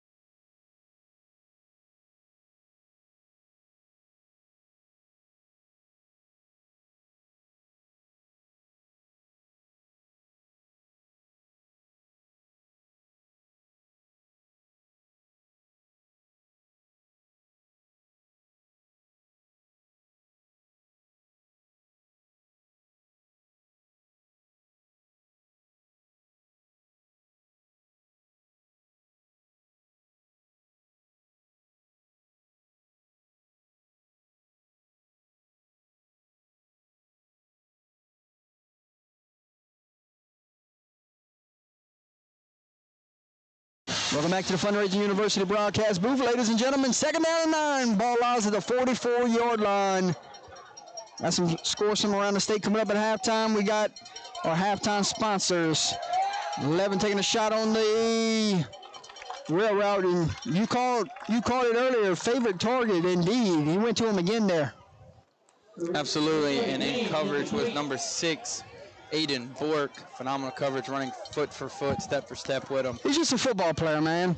He's a throwback style type of guy. He won't come off the field. He's a bell cow. He's a hard-nosed player, so love to see those still exist in this game of high school football. Absolutely. You want to see those guys that just still have the love for the game, want to play as many reps as possible, want to be there for their team when it matters the most. 3rd down and 9. Might start seeing a couple shot plays here with 17 seconds. Rolling to his left, fires, and that one's going into the bleachers. Pass falls incomplete, and it will be 4th down and 9. Right here, do you punt the ball and give it back to Erath with only 12 seconds, and if you go for it, you have a chance. You know, quick play, they got 10 seconds, take a shot. Now I think you try to take one, something over the middle, but coach is sending his punting unit out. I would have said something. Go for something over the middle of the field, burn the timeout, and then one shot to the end zone. Yeah, and, you know, if it falls incomplete, that pass, you give Erath 7 seconds to take a shot from plus territory.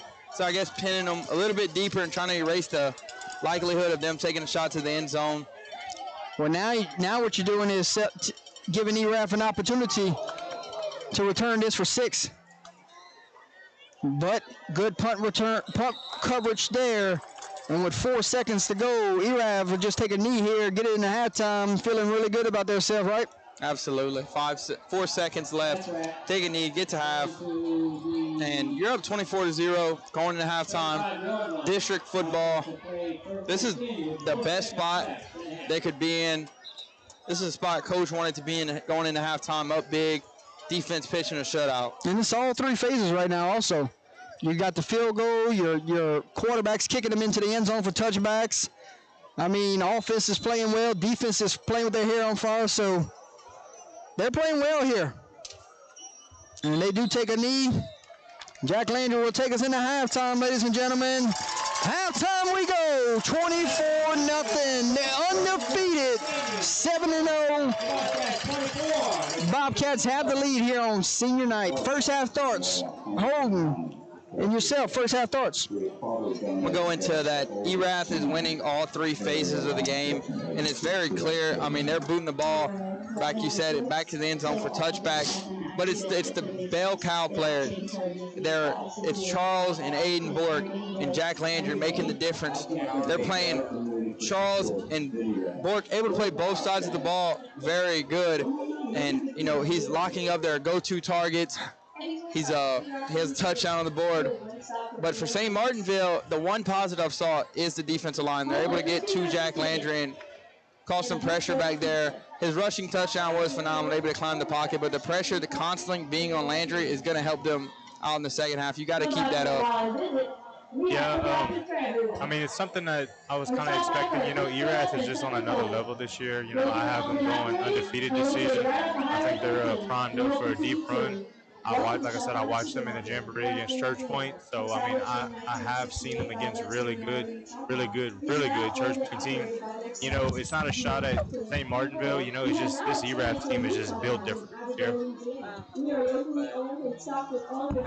Yeah, this goes into all the conditioning done in the spring, all the conditioning and how hard they work in the weight room. They're a well-conditioned team. Their guys can go both ways. They're not cramping up at halftime, third quarter. These guys go the full game on both sides of the ball and still probably want some more action after the fourth quarter. Holden, you got some first half stats for us? You need time to calculate them up. Who's really been showing out there? Who's got the touchdowns? All right, so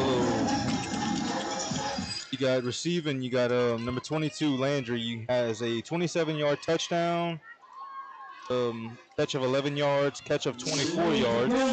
The quarterback has a 27-yard touchdown, a 12-yard completion, 24-yard completion, 11-yard completion. Sorry, I haven't added all the stats yet. Rushing, shocker, Aiden Bork's leading the way with about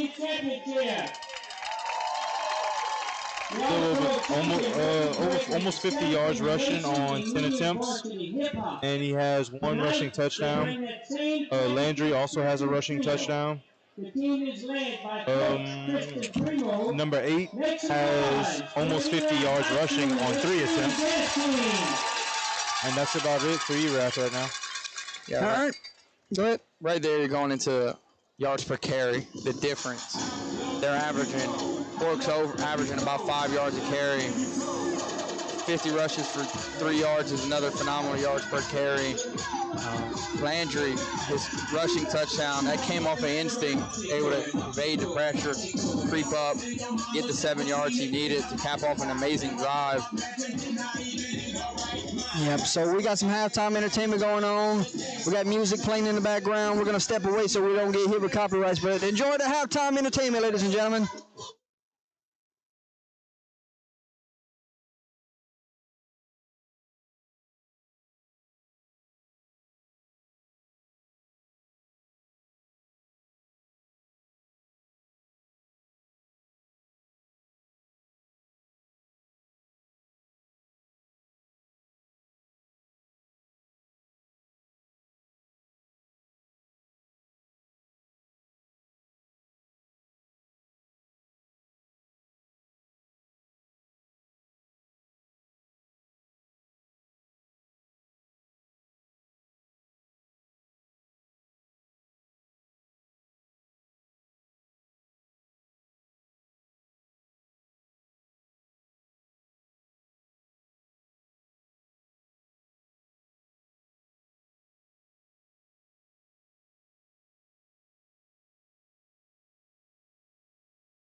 Five Shot Media, a group of photographers with dreams to change lives through sports photography and videography.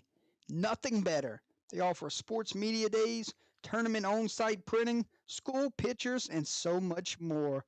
coming to a sideline near you this 2025 football season. Find them on Facebook at 5 Shot Media or give Coach O an email at coacho@5shotmedia.com. Integrity Rentals. Their equipment is the lifeblood of their operation. They take immense pride in the reliability of their equipment and their expertise of their dedicated team. Every unit undergoes rigorous testing and quality checks before delivery. With over 160 years of combined mechanical experience, their team exemplifies unwavering pride in their craftsmanship and consistently delivers top-tier service. They offer free ASME training to your personnel to ensure your job is done safely and on time. Give them a call at 337-359-8563 or visit our website at rentintegrity.com. At Integrity, they do what they love, and they love what they do. Team Louisiana Baseball, founded in 2010 in Erath. Team Louisiana Baseball fields teams from ages 7 to 18. They currently have youth programs in Erath, Shreveport, West Monroe, Alexandria, Lake Charles, and Hammond. They continue to provide an avenue to help young men excel both on and off the field. Team Louisiana has also helped over 500 kids in the state of Louisiana pursue their dreams of playing college baseball with their high school program. Call them today at 337-937-4360 to be a part of their family. The Zydeco Spice gearing up for another football season. The longest running women's tackle football team in Louisiana and the 2023 WFA Midwest Division champs currently looking for players 17 and up. No experience is necessary. Head coach Josh Edison, owner Dr. Mia Brown, look forward to having you for this 2025 football season. The road to another championship has begun. Atchafalaya Basin Seafood is a seafood business located in Krotz Springs, Louisiana. They offer a variety of fresh seafood products, including crab, fish, oysters, and more. With a focus on retail and wholesale sales, Atchafalaya Basin Seafood is dedicated to providing high-quality seafood to their customers. Their commitment to excellence. We're going to have a hot mic so y'all watch what y'all say.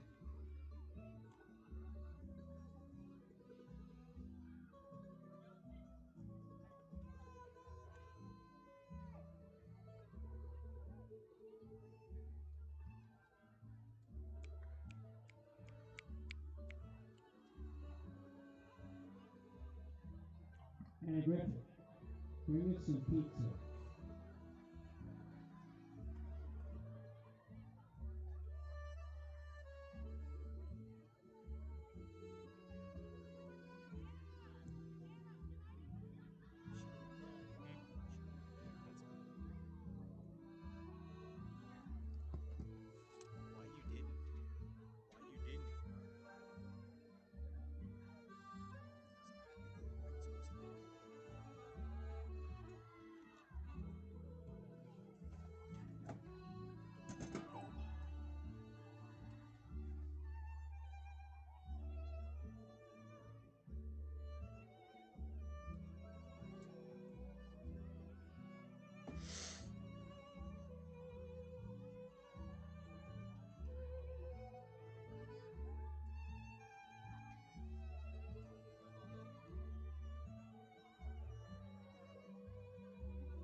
Ciao e bienvenuto, miei amici. Hello and welcome, my friends. Joining us from Erath, Louisiana, the Erath High School Marching Band. Their principal is Dr. Belisa Smith. Band directors are Kenny Broussard and Jalen Gray. Their percussion staff is Jalen Gray and Jordan Gray. The guard staff is Nicole Abear and Haley Saunders. Their show designer is Mark Rivero.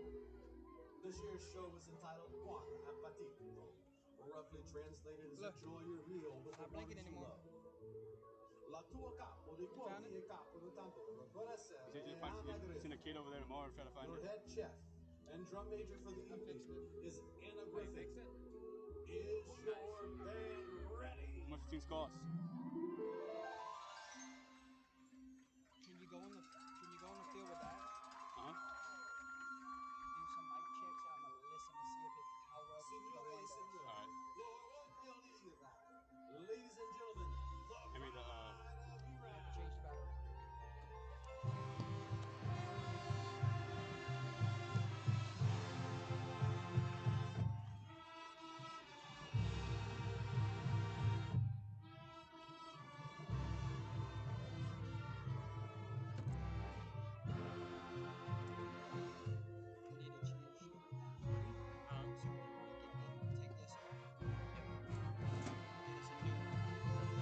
Change the battery.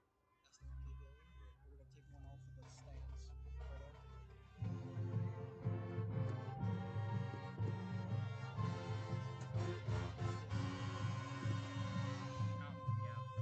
I was trying to set it down where this is going to fall.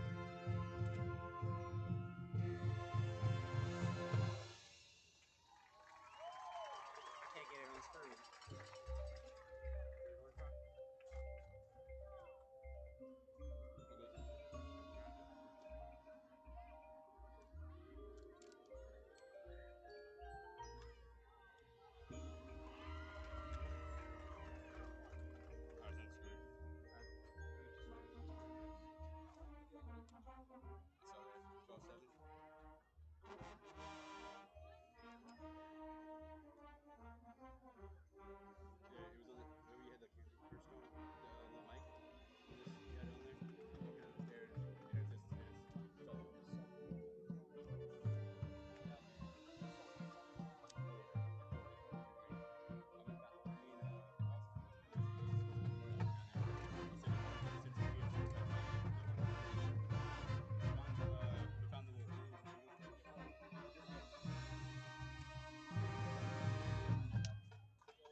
Oh, wrong one.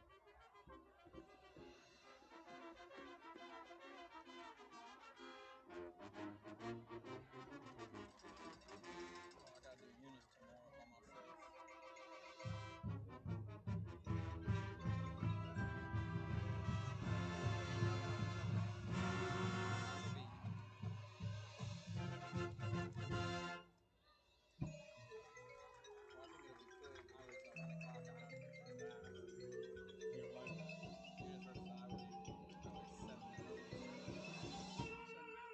now you see what I do. Making sure all this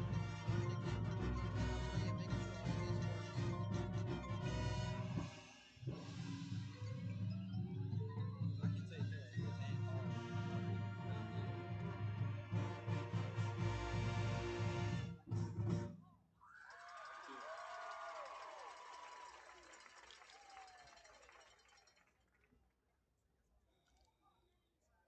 You need to reset the timeouts. They're already reset. They're already reset. Oh, you didn't drop the notes back. Try right back.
How about that, Bobcat fans? The pride of Erath, Erath High School Marching Band, under the direction of Mr. Kenny Broussard.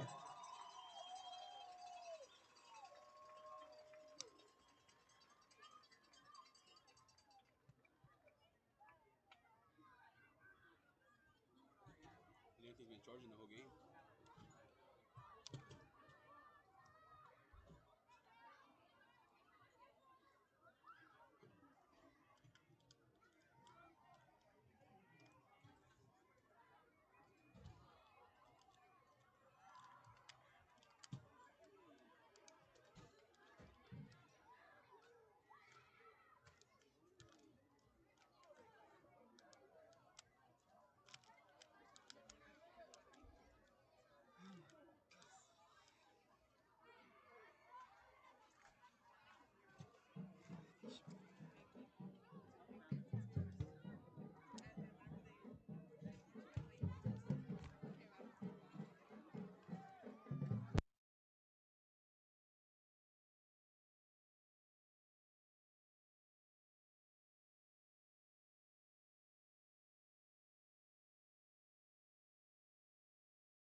5 Shot Media, a group of photographers with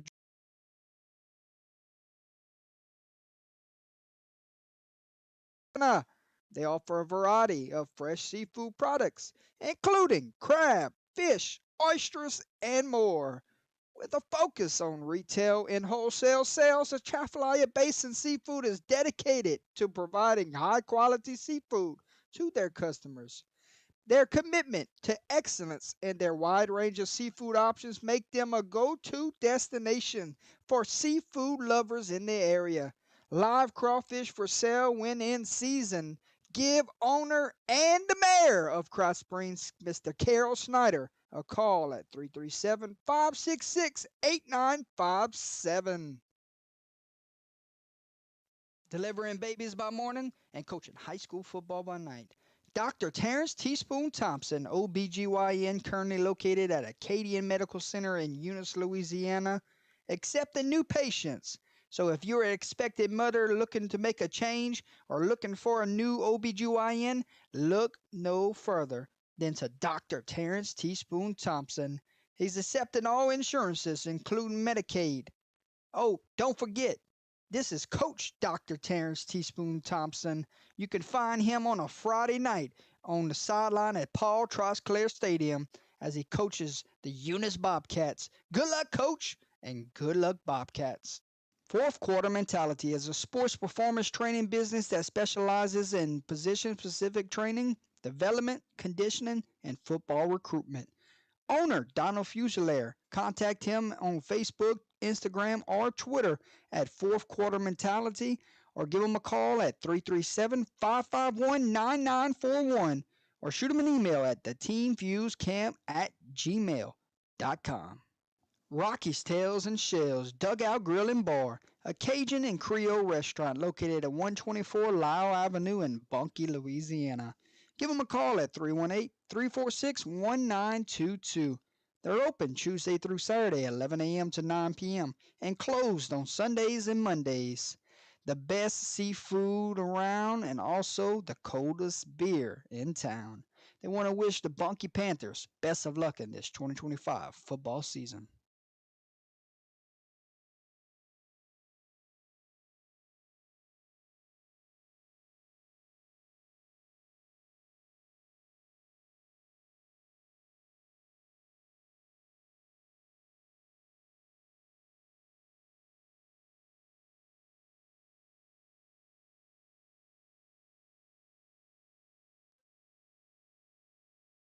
Complete Turf Care is your full-service natural grass athletic field contractor. Some of the services we provide include aeration, top dressing, verticutting, laser grading, infield renovations, complete field renovations, lip removal, sodding, seeding, and sprigging. We also do irrigation, design, installation, and repairs. We are a licensed general contractor, irrigation contractor, landscape contractor, and commercial applicator, and we have been in business over 20 years. We service all of Louisiana, and some of our customers include many high schools, colleges, and parks and recreation. Contact me, Nick Semino, at 337-230-6427. Guidry Graphics. Owner E.J. Guidry offers graphic designs such as sports graphics, schedules, game days, commitment graphics. He can design business logos for your company, design business cards, anything you need. E.J. Guidry and Guidry Graphics can bring it to life. He can design anything sports or business related. Direct message them through Guidry Graphic on their Facebook page. Bork's Supermarket and Specialty Meats has been a Cajun tradition for over 70 years. Hot boudin, hot cracklings, plate lunches, and home of the original jalapeno sauce. 2 locations at 581 Saison Avenue in Port Barre, Louisiana. Or try the Lafayette location at 3211 Johnson Street. They offer catering for wedding receptions, banquet parties, and company functions. The best Sunday barbecue around. They open 7 days a week in Port Barre, Tuesday through Sunday in Lafayette, Louisiana. Venture Auto Parts, a local hometown auto parts store located in Delcombe, Louisiana. Open Monday through Friday, 7 to 5, and on Saturdays, 7 to 12. Give them a call at 337-685-4341. They sell auto parts and they're known for the lowest prices around. Owner, Mr. Clayton, wants to send a special shout out to his 3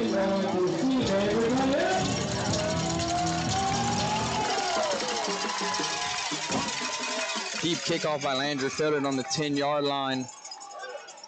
Gonna make a move, make the first guy miss. Gonna be tackled about the 15-yard line. Number 2 on the return, the sophomore. And here comes the Tiger offense, who hasn't had much going for them. 2 turnovers to their name. Down 24 to 0 if you're just joining us after halftime. Bobcat offense was explosive in the first half. Tiger offense couldn't find a spark to get going. Every drive is a must-score drive for the Tigers now. This is the most important one. You want to come out of halftime. You want to score some points. You got to get some momentum back to your sideline, most importantly. We want to welcome everyone back for the second half here. 24-0. Bobcats have the lead. St. Martinville opens up the second half with the football. And they try to establish the run game here. And if you're trying to run between the tackles, it's not going to happen tonight. Absolutely not. Bobcat D-line is playing very well. They're more physical than the Tigers O-line. I think they beat them up front all night. The trenches battle has definitely leaned toward the Bobcats pretty heavily here tonight. All around. I mean, there's a reason there's a 0 under the Tigers on the scoreboard because of how dominant the Bobcat defense has been. Bobcats winning all 3 phases of the game at post-halftime. How about that halftime entertainment? Pretty cool to see all the entertainment they brought this evening between the band and the cheerleaders, right? Absolutely.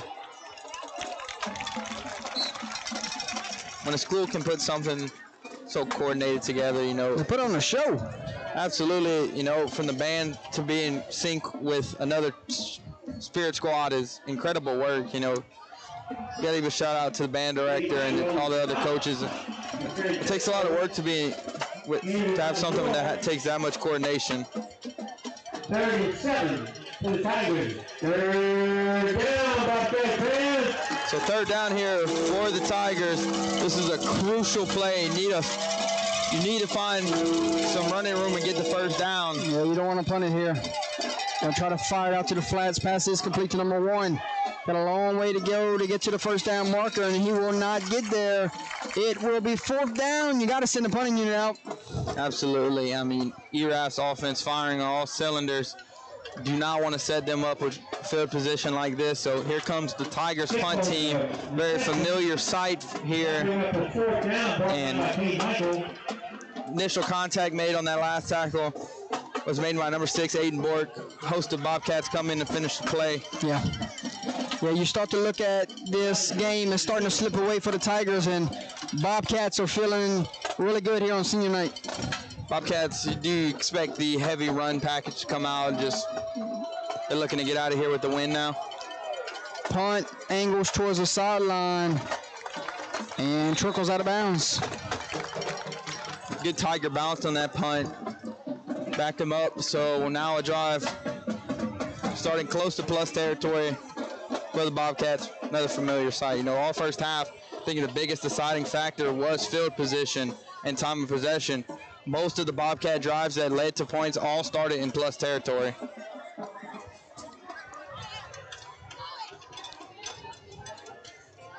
So it will be 1st and 10 for the Bobcats at the 47-yard line. Down here at the bottom, Bork's going to go in motion. And, oof, threw it to him, but that one is fumble last second. I don't know if he blew that one a little early. Absolutely. I don't really know what was going through his head right there on the pitch. It wasn't the smartest play. It might have worked if, you know, Jack Landry, the quarterback, could have had that and took the yards right there. They're lucky that play is called dead, and it's not ruled a fumble. So, getting about 0 right there. So it'll be about 2nd and 10. So 2nd down and 11. And going to go inside handoff, and Bork breaks off a big carry. Still on his feet. And Aiden Bork, big time run here in the second half. Going into halftime, Aiden Bork averaged about 5 yards per carry right there. Really stepped it up. Adds to that average with a big And they were trying to substitute some guys on late. And fires it out to Bork. Bork runs right through someone's face mask. Wow. When you cannot stand that high and attempt to tackle Bork. Bork is going to run through your face. You have to be lower than Bork to make a tackle. Right there, he makes him pay as being the more physical player, and Bork runs straight through his face mask.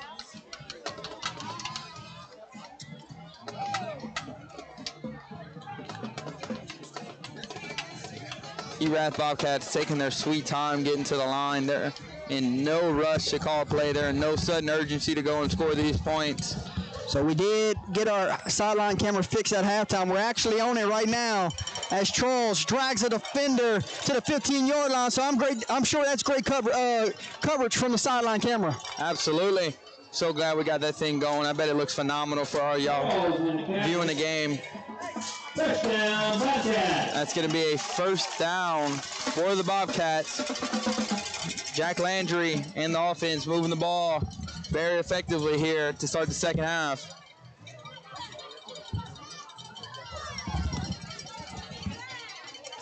As you can see, they're taking their time getting to the line. You know, they're just trying to get out of here, keep chewing this clock away. And waiting on the snap goes Landry, and Charles gets the carry here. And goes for a minimum gain. If you're the St. Martinville Tigers defensive coach, are you going to start stacking the box here? I think, you know, playing off this heavy run game, you're going to have to start stacking the box. You're going to need to stop this run. You know, you got Bork and Charles, the two-headed dragon, and Lemaire, who also comes in and takes some big carries for the Bobcats. You're going to have to start putting more people in the box and focusing on the run. There's another handoff to Charles on the right side. He's going to fall forward for some positive yardage.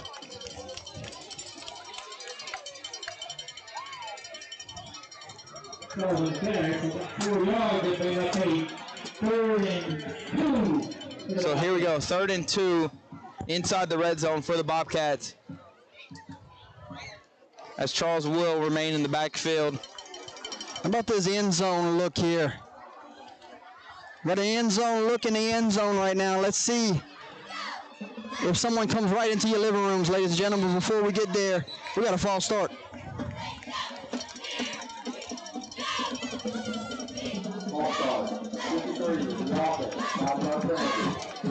So let's back it up to about 3rd and 7 here in the red zone. Now, with the end zone view, might be seeing a little something like a pass coming over the middle, right into that camera view. Yeah, right now we're upstairs, so let's see. We're fixing to go down there. AG down there in the end zone, holding down the fort with the sideline camera. And we're back on him. Here we go. 3rd down and 8. Inside handoff to Charles. Charles down to the 4-yard line. If you got the phone, we got a timeout injury here. I mean, we're looking at the replay upstairs.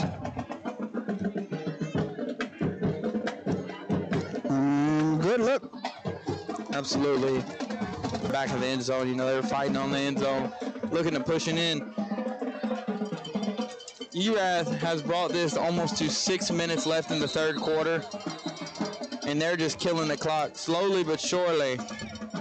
This is a methodical drive, you know. They're playing to their game, slow it down, run the ball, and just take the clock away. I mean, that's their biggest thing right now. They're winning the time of possession battle and the turnover battle.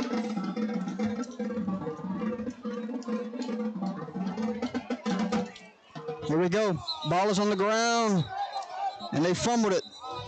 There will be a flag on the far side, though.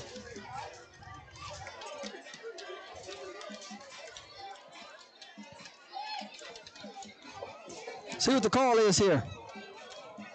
Snap, false start, offense, 5-yard penalty, still third down. That false start might have been a blessing for the Bobcats, as the fumble snap will not be held and will go down as a pre-snap penalty, just backing them up 5. So we go Bobcats on the 10-yard line, 1st and goal. Landry and crew taking their time, looking to the sideline for the plays. Going to come out in I formation.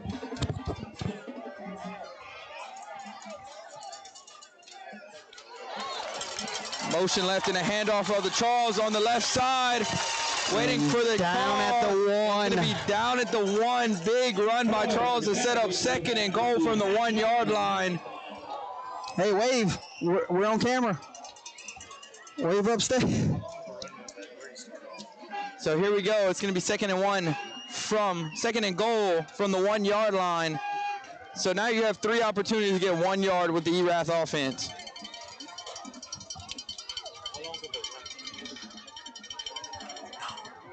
Here we go. Hand off to Charles, and Charles is into the end zone. Touchdown, Bobcats. And there it is. Charles finishes the drive with a touchdown. That makes it 30-0 Bobcats. And the route is on. Absolutely. This has become a blowout now. 30-0 with 5:08 left in the 3rd quarter. And if you look at the time of possession right there, St. Martinville goes 3 and out, and Erath kills the rest of that clock. Or excuse me, I think St. Martinville might have picked up 1 drive to start off the 2nd half. And the PAT is good, so make it 31-0. All Bobcats here with 5:08 left in the 3rd quarter. This offense is absolutely on fire. First drive, they stalled out, didn't get any points with a failed 4th down conversion. So now it has been all haymakers from the Erath offense. And now, if you're on the sideline of the Tigers, a little bit, you got to be demoralized. You know, you got to think down 31-0. But now this is where you kind of got the zone in, and you don't want to get shut out. You never, as an offense, want to get shut out. That's not a good look. Correct me if I'm wrong. Second touchdown of the night from Charles. I do believe you're right. And forced a fumble also? Yes, sir. What a night. Absolutely, what a night. There we go. Landry to kick this one off. Will be kicking from the left hash.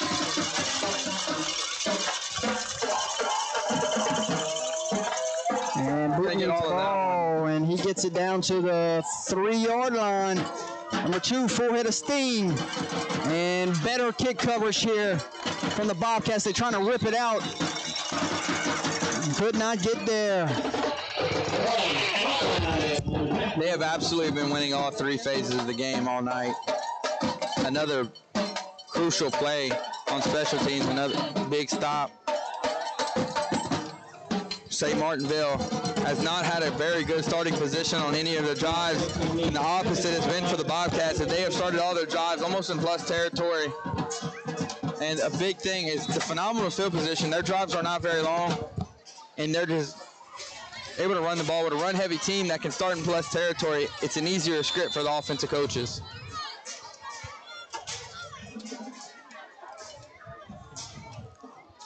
So here comes Francisco's going to be under center. I formation.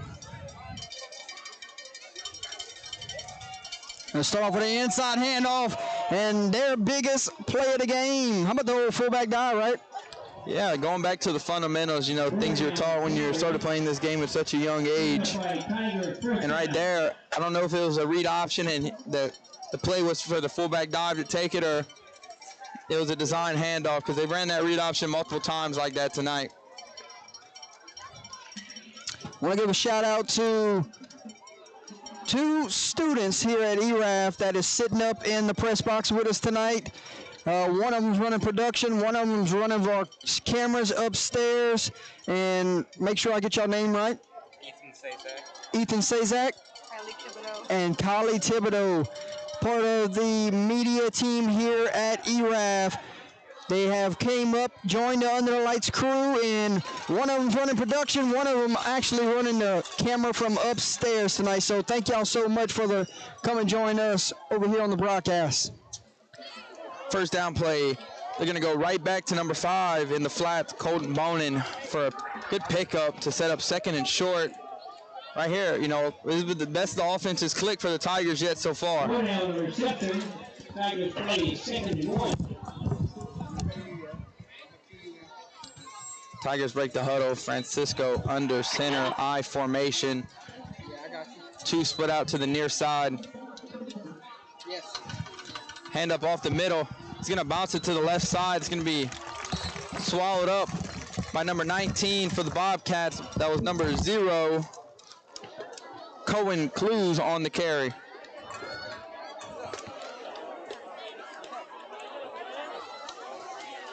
So 3rd and short here for the Tigers, a crucial down.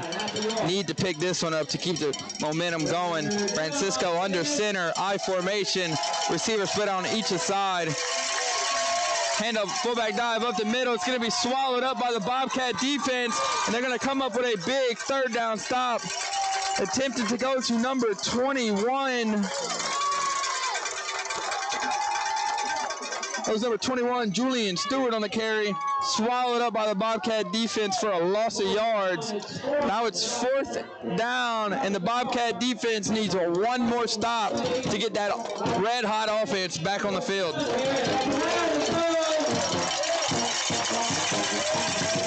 Looks like Erath is going to show blitz. I formation. Francisco under center. It's going to be a toss out to the left side. Breaks one tackle and then is swallowed up by a host of Bobcats, and the Bobcats get a 4th down stop and get their offense back on the field. Already up 31. And going to start another drive in plus territory after a failed 4th down conversion by the Tigers. Now that leads Jack Landry and crew to start another drive in plus territory, looking to put more points up here on senior night. You know, get as many of them guys touches. All them seniors playing their last home game on this field in the regular season tonight. They're playing phenomenal. It's got to feel good to have a good senior night like this. Put up 31 points. as we still will see the starters here up 31-0 with 2 minutes and 22 seconds left in the third quarter. Jack Landry and the starters do take the field. Landry in the gun. Handoff off the right side to Lemaire, who has some running room. He's going to break it. There's one tackle to break it. He's going to find his way into the end zone. A huge rush by Lemaire. Gets himself into the end zone, and that is another Bobcat touchdown. Make it 37-0. One play drive from the Erath Bobcats, and Lemaire finds his way into the end zone on a huge rush. Runs between the tackles, opens up the hole real well, and he finds his way straight into the end zone. Hey, what you got? Did they start at the 35 right there? You got it. They started at the 35? You know? Started around the 35, yes. So 35-yard touchdown run? Hey, what a game by all the running backs, all three of them. Absolutely, all three of them are rolling. With actually number 7 scoring now, what's his name? Landon Lemaire. That's all three of them have scored tonight. It's, that's a crazier stat. It's easy to say all three of them scored because they're so talented. When you have 38 points in a shutout game and you're getting everybody involved, you think of the running backs. Aiden Bork's the first one to come to name. Then you have Charles, but Lemaire also has a touchdown. You got to think that explosive run came from their third-string running back, who plays a bigger part all over the field. As in, he's just an athlete. You know what's crazy? Most teams that use a 2 running back set usually have one that's fast and one that's just a power back. They all three complement each other. They're all fast. They all run hard. So I mean, it's not like you got a slower guy coming in because the next guy is just as fast. Just as strong. That's what's impressive. All three of those running backs can start for most any teams, even the third string. So, I mean, that's impressive. We watched Aiden Bork hurdle a guy here earlier today, and then run through somebody's face mask on the opposite side of the field. He has done it all. Lemaire finds a way. Right there, it took one cut and one broken tackle to get himself into the end zone. Yep. And you saw how he split the defenders? That's speed right there, because both of them had a good angle at him, and he still split them. I mean, that's speed, bro. That's really good. As there was a penalty on the PAT attempt, so they will be kicking from the 45-yard line here. As Jack Landry's going to pooch this one on the ground. It's going to be bobbled by the Tigers, picked up on the deep side, and they're going to be swarmed, a host of Bobcats there to take them down. And that is not the kick return you're looking for if you're the Tigers. Yeah, man, it's one of those games you just got to throw away the film. Rough. First district game. This is not how you want to come out swinging if you're the Tigers. But, as for us two being announcers, this is a fun one. There's a lot of exciting action. Bobcat offense has been all over the field. St. Martinville, I think they want to go down and score just to say they didn't get shut out in the first game of district. I mean, yeah, you can't give up. You gotta play for pride too. I still believe that's a thing, I mean, you gotta still go out and play the game. You can't just quit, I mean, especially if you're a senior, Absolutely. It's like Francisco will be in the shotgun formation. Twins to the far side. Getting on the field right here. Got a player getting on late. It's going to be twins to both sides, running back in the backfield. Francisco gets the snap. It's going to be a design QB run up the middle. Swallowed up before he got anything going. Credit to the defensive line and linebackers on the stop right there.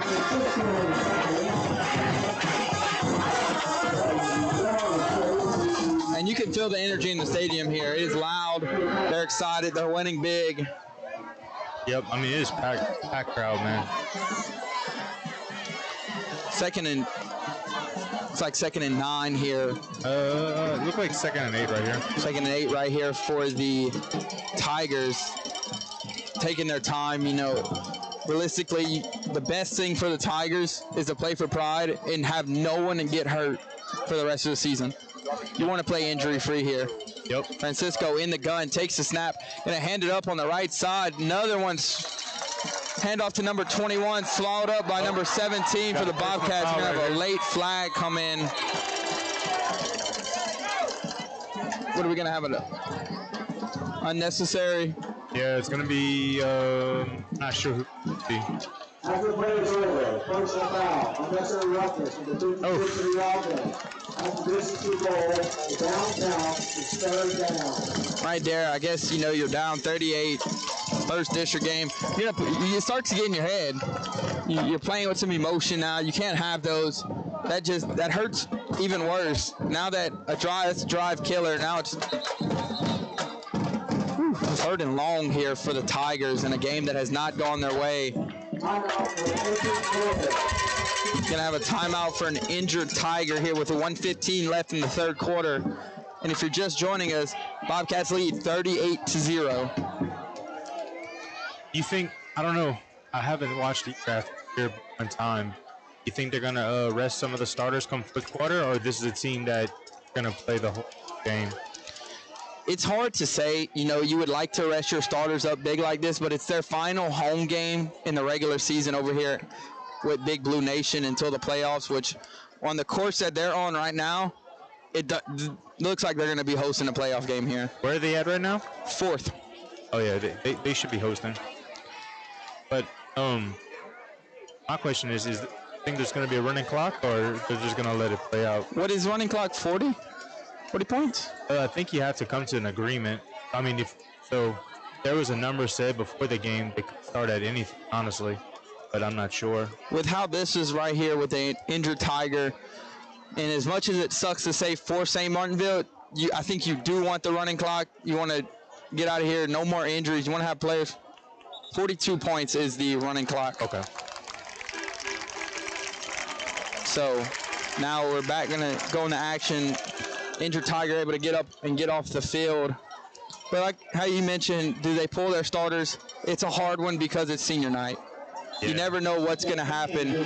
So inside their own 10-yard line, looks like about the 6-yard line, third and long here for the Tigers. They need this one desperately. Francisco in the gun, trips left, throws the bubble screen.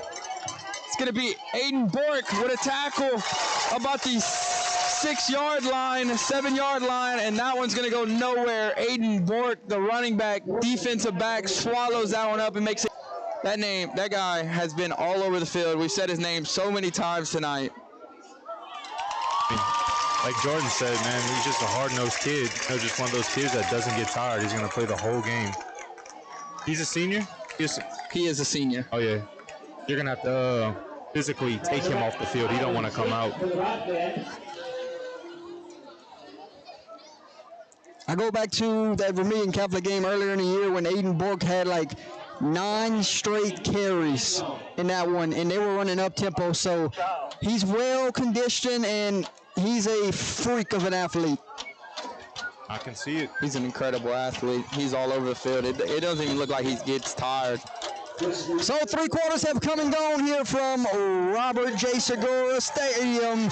Bobcats well on their way to an 8-0 start to the season. It's all Bobcats in this one.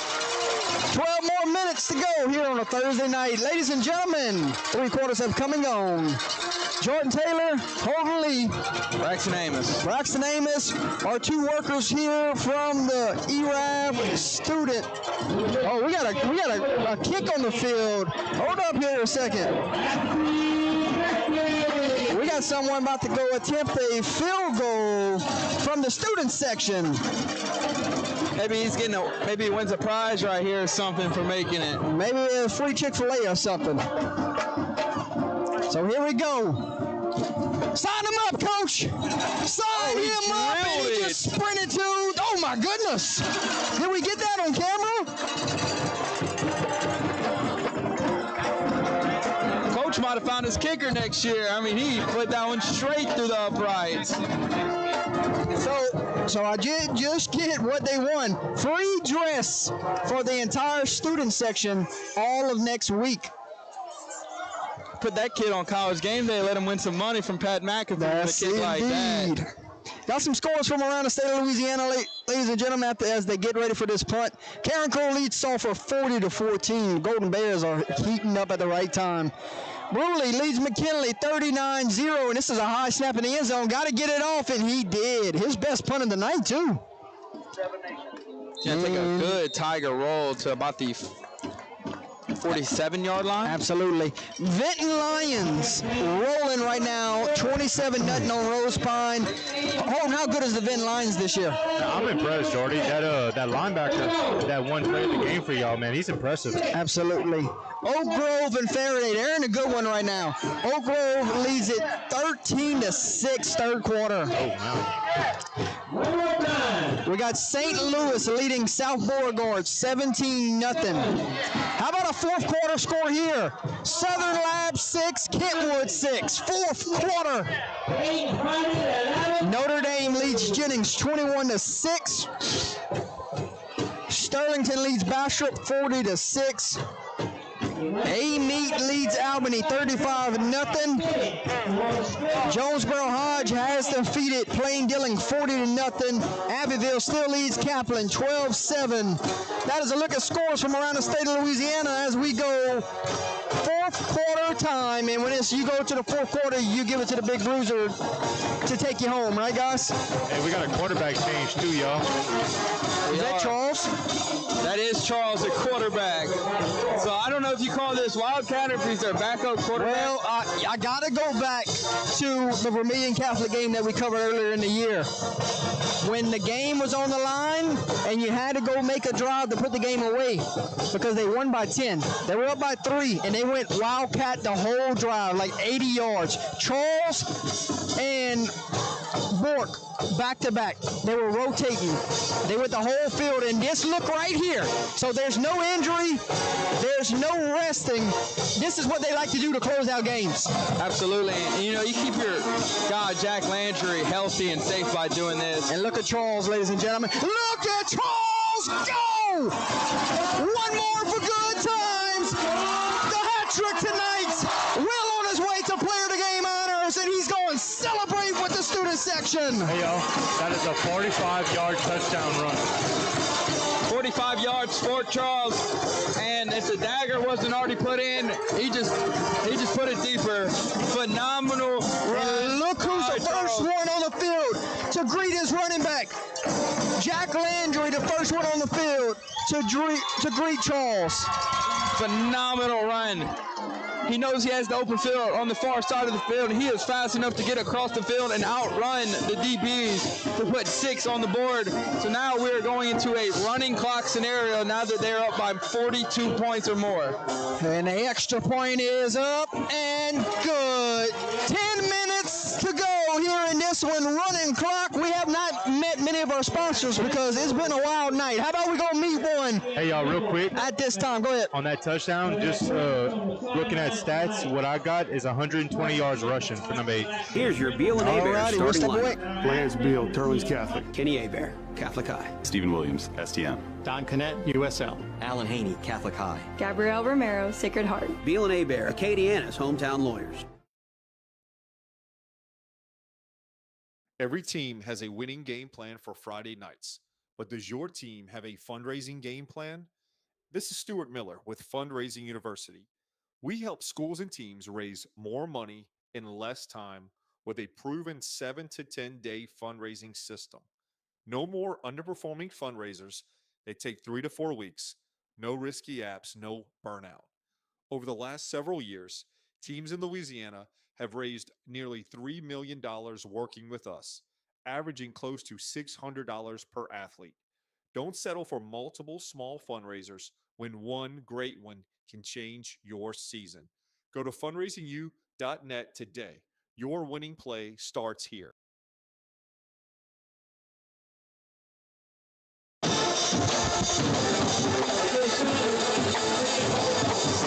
Welcome back to the Fundraising University broadcast booth. Kick out of bounds there. 45-0. We do have a correction, right?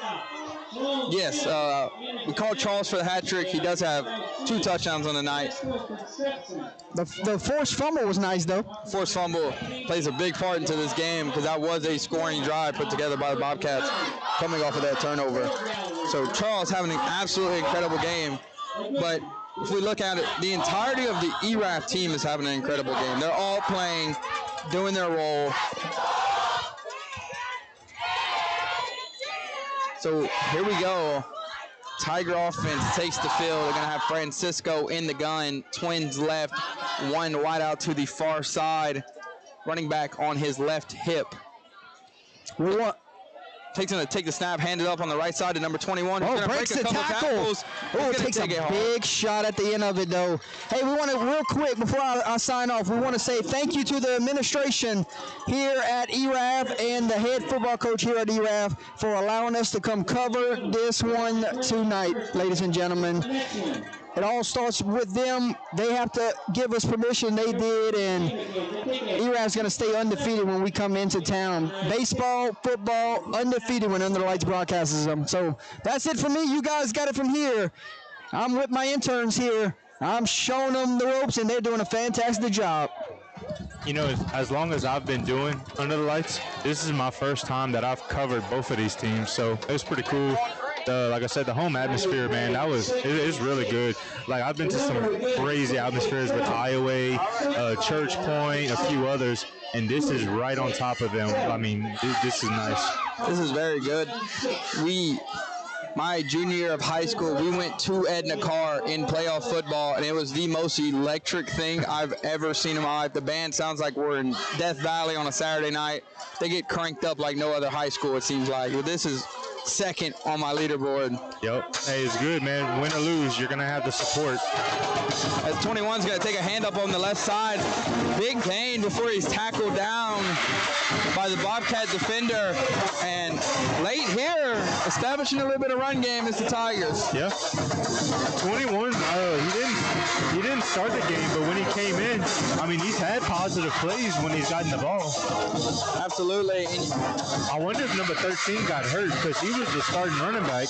I'm not sure. I mean, that's not confirmed or nothing. I'm just curious. I have been going through it and thinking that Tiger offense has been very reliant upon that big left tackle, if you see on our near side of the screen. Yeah. As Francisco's in the gun, takes snap, handoff on the right side, cuts it back to the left. 21's going to break a couple tackles. And he's going to be taken down by number 2 for another positive pickup. Number 21 is, since he's gotten the game, like you had mentioned, he's been a phenomenal running back. Yep, he's shifty, man. He's really shifty. With the running clock just under 6 minutes and 20 seconds here. And, you know, when you get into that running clock, it looks like, you know, St. Martinville's in no rush. They're taking their time, too. Yeah. With how this drive's going, you got to figure this might be the final drive of the game.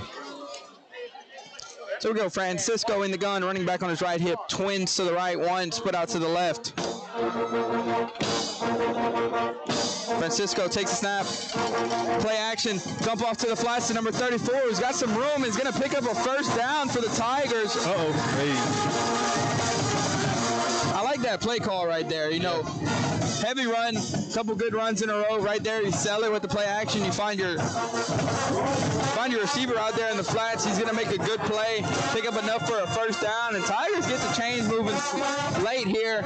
But, you know, you want to take something positive from this game. It's been a whole lot of negative with the turnovers and the slow offense. Defense haven't been able to keep up with Erath. And right here, if you can go down score, it's a positive sign going into next week, you hope. Yeah, and I don't know if you noticed, but every time they get a positive play, they're cheering. So it's not like they've given up. They're still cheering. So, I mean, hey, good on them. You want to give a big shout out, you know, real appreciative, if you're them, of their fans that have stuck through this. Yeah. Here we go, handoff on the left side. Number 21 is going to make a good cut. He's going to find some more positive yards for another big gain. 21 gets it rolling here late with. These look really good, man. I'm serious. He's averaging over 5 yards a carry right now, if I had to guess. I'm not keeping stats right now, but just by looking at it. Yeah, Francisco really relying upon him in the run game early. Finally found a little groove with a running back here that's playing out of the backfield. O-line cranks it up. As you know, You needed to see it. Like, you have got whipped in the trenches all day if you're the Tigers. Now they're coming out. They're getting that yard per carry up. They're showing some signs of life here late in the fourth quarter. But we all know this one's over, but still showing signs of life. Yeah.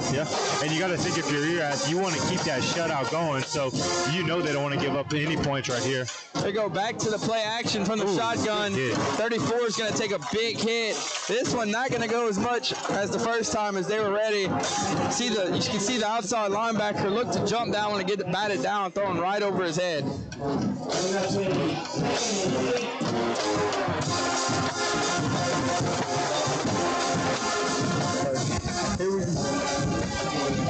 Am I counting this right? 42 cheerleaders that Erath has?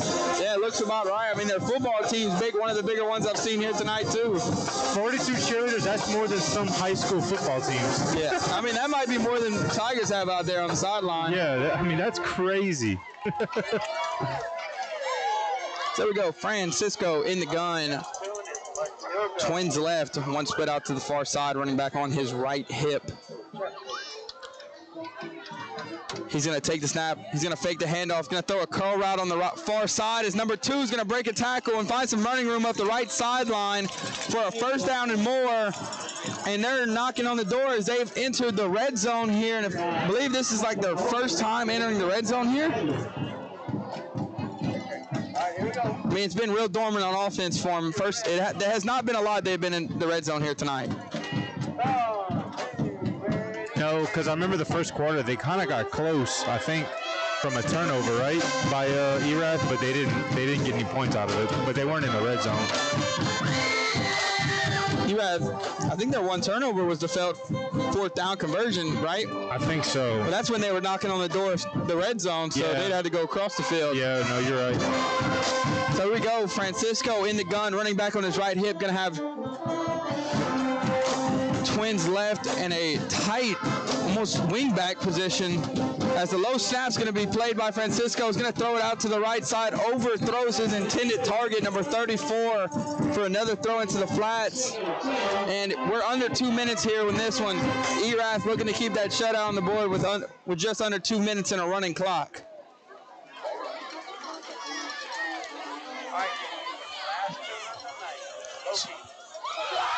It'll be 40 seconds on the play clock.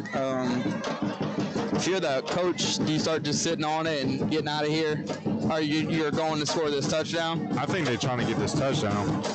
And you feel like I said earlier, if you're Erath, you don't want to give up this touchdown. No, when the other team has 0 next to the name at the end of the scoreboard, it just looks so much better than beating them 45-7. Yeah. Here we go, Francisco in the run, running back on his left, trips left, takes a snap. It's going to be a pitch to number 21 on the outside. He's going to be swallowed up by the defender for the Bobcats. I think that's the first time I've actually seen him tackled at the line of scrimmage. Number 3, the secondary DB makes an incredible play, crashing down and stopping the run. Does not let him get to the edge, as that the play was designed like a speed option almost to get to that edge, make the extra pitch. So here we go, under a minute now. Erath looking to pitch the shutout. St. Martinville just looking to get on the board. 3rd and long here for the Tigers. And this, probably 2 more plays left in the running clock? Or just this one? I say one more play.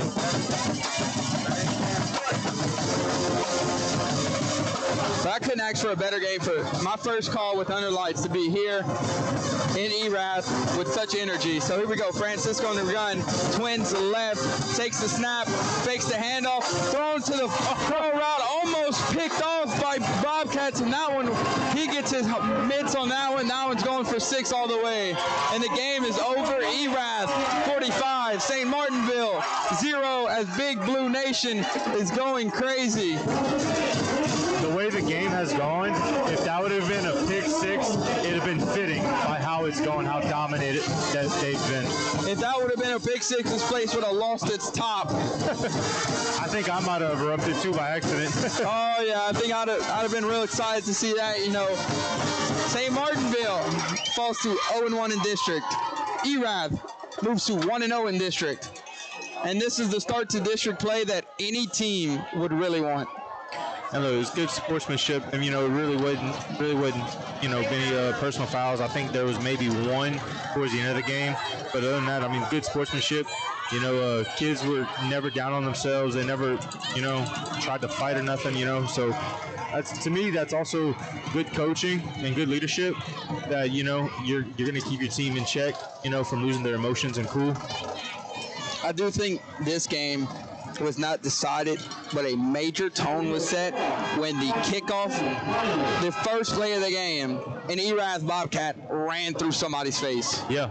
Who was it? Was it Aiden? It was Aiden. He started the game off, and he put his shoulder through somebody's face mask and lit him up.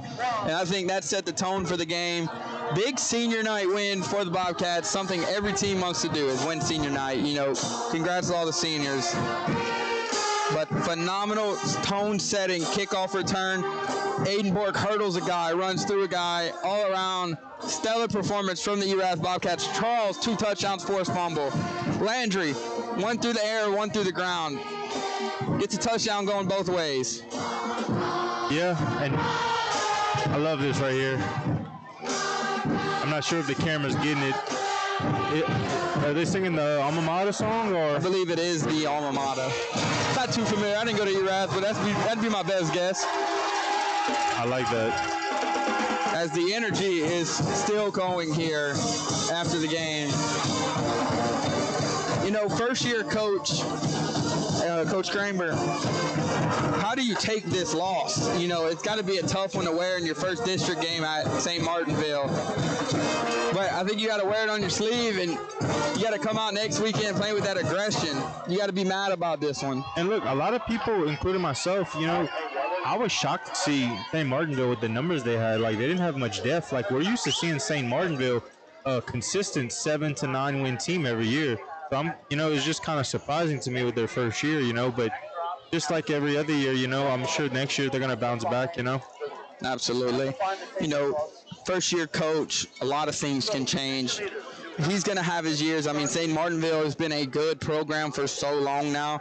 They just need a new coach. They made a coaching change. You got to build a system, man. That's all it is. It takes time. Sometimes, coaches take over a powerhouse and they don't miss a beat. Sometimes you got to start from the ground up. So absolutely, they always have athletes though. So it's no doubt in my mind you'll see a better team next year. But the season's still not over. You can still fight. Depending on who's on their schedule. If there's some big teams, they can get an upset. They might get in the playoffs as like a 32 seed. You never know. So you can't give up. And Coach will, we'll see a new quarterback as the quarterback is a senior, St. Martinville. Hopefully, you have someone young you can teach up here. But Bobcats moved to 8-0. 2 more games. 2 more games to be perfect. I can't think of who's on their schedule.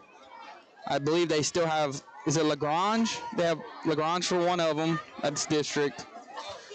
And have they played, I don't know if they played DeRitter yet. Erath's remaining schedule. Oh, I'm thinking wrong. Yeah, so they have Kaplan and Abbeville left. I'm sorry, I get thinking of the wrong schedule. I'm thinking of the Eunice Bobcat schedule. I got my Bobcats mixed up. Kaplan and Abbeville. Kaplan and Abbeville. That's 2 games that they can definitely win if they play like they did tonight. Thinking of the wrong Bobcat schedule. Sorry for y'all. Yeah, but at this time, the season's not over yet. So, you can't look ahead. It doesn't matter at your schedule. You got to have that mentality, 1-0 every week. So, at this point, you're fighting for your playoff seeding. So, don't get too arrogant because another team's trying to knock you off. Mm-hmm. This is the standard you set, though. This is how you want to play week in and week out. Phenomenal all-around football. They won 3 phases of the ball, pitched a shutout. 4 different guys on offense scored touchdowns. Yep, dominant. The only thing you can say, the only knock was the 1 turnover on downs. That's the only thing negative tonight. And he did slip on it. He got tripped up. Yeah. But overall, no fumbles, no interceptions. Yep, clean game all around. 45-0 your final score here from Robert J. Segura Stadium. The party has begun. The celebration is a sea of blue here for Erath. They move to 8-0 in the year. Next week they get Kaplan, and Kaplan just got defeated 12-7. The Russo Trophy is headed back to Abbeville, guys. Must have been a real good game, you know. You got the final score? 12-7. 12-7. Phenomenal game. And that's two district teams going at it. Low scoring game. Now, I mean, now the focus goes into Erath coming in tomorrow probably, or they might get the day off after a performance like this. Watch film. But Monday, you're toning in. You're forgetting about this, and you're focusing on the next week's game. This is your standard, but you want to play better than this. St. Martinville gets a red-hot Abbeville next week, and Erath has a date with the Pirates. Right now, we could be gearing up for a Week 10 showdown for the district title with Abbeville if Abbeville goes win next week. I mean, they're playing good. I know a lot of people didn't think they would pull off the upset tonight. But, I mean, that game, man, that's a rivalry game. You can never know who's going to win that game, no matter who's good or who's bad on the year, you know? All right, so any final thoughts of this matchup before we close this one out? I think I said it a lot tonight. It came down to physicality in the trenches. Erath wins the trenches. Now, St. Martinville's D-line did play phenomenal. They put a lot of pressure on it, but they could not stop the run game. And, first level to second level blocks from the offensive line of the Bobcats made a big factor in tonight's game.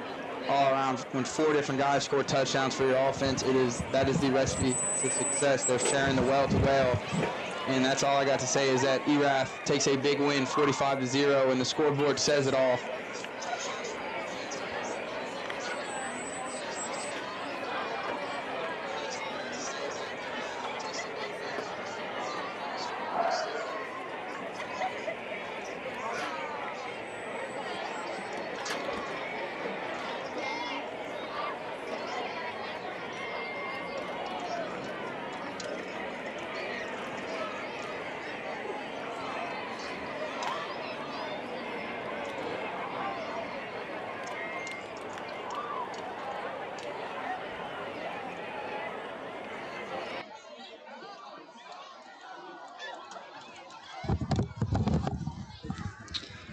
All right, we'll go into our sponsors. We will talk about player of the game honors when we come back, ladies and gentlemen. Stick with us.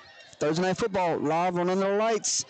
And it's a final 45-0. Bobcats 8-0. Let's find out who's going to be player of the game when we come back from our sponsors.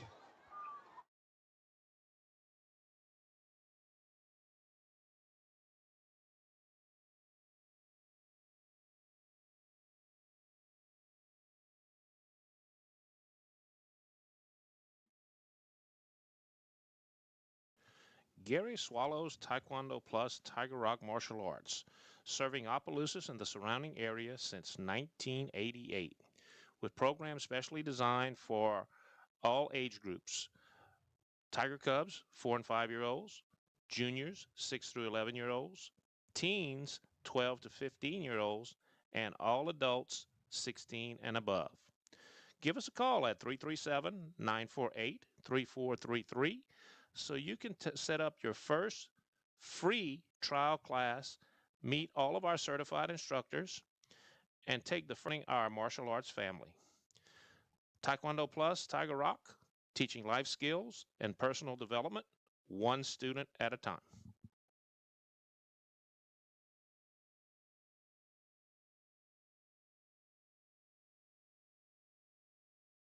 UTL, player of the game sponsor, Whips Prints, custom apparel, and substrate designs. Owner, Kenneth Whip Beverly, is located in Crowley, Louisiana, with all your heat transfer and sublimation shirt design needs. You can follow him on Facebook or Instagram. Give him a call today at 337-581-6631. Tell Whip Under the Lights sent you on by.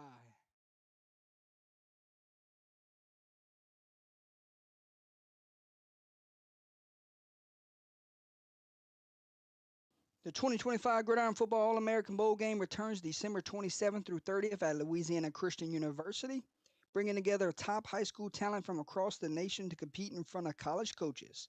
This prestigious event has helped over 98% of its participants receive scholarship offers, with more than $100 million in scholarships awarded by colleges over the past 7 years. The Bowl Week features the annual 7-on-7 with the pros on December 28th. Also, 7 former NFL college standouts spend 7 minutes each, motivating and inspiring athletes, parents, and guests. This unique mentorship session has become a cornerstone of the Gridiron Bowl experience, offering invaluable life and leadership lessons. With a strong track record of helping kids and uplifting communities, the 2025 Bowl game promises to be the most impactful yet. Game will be streamed on 446 Sports.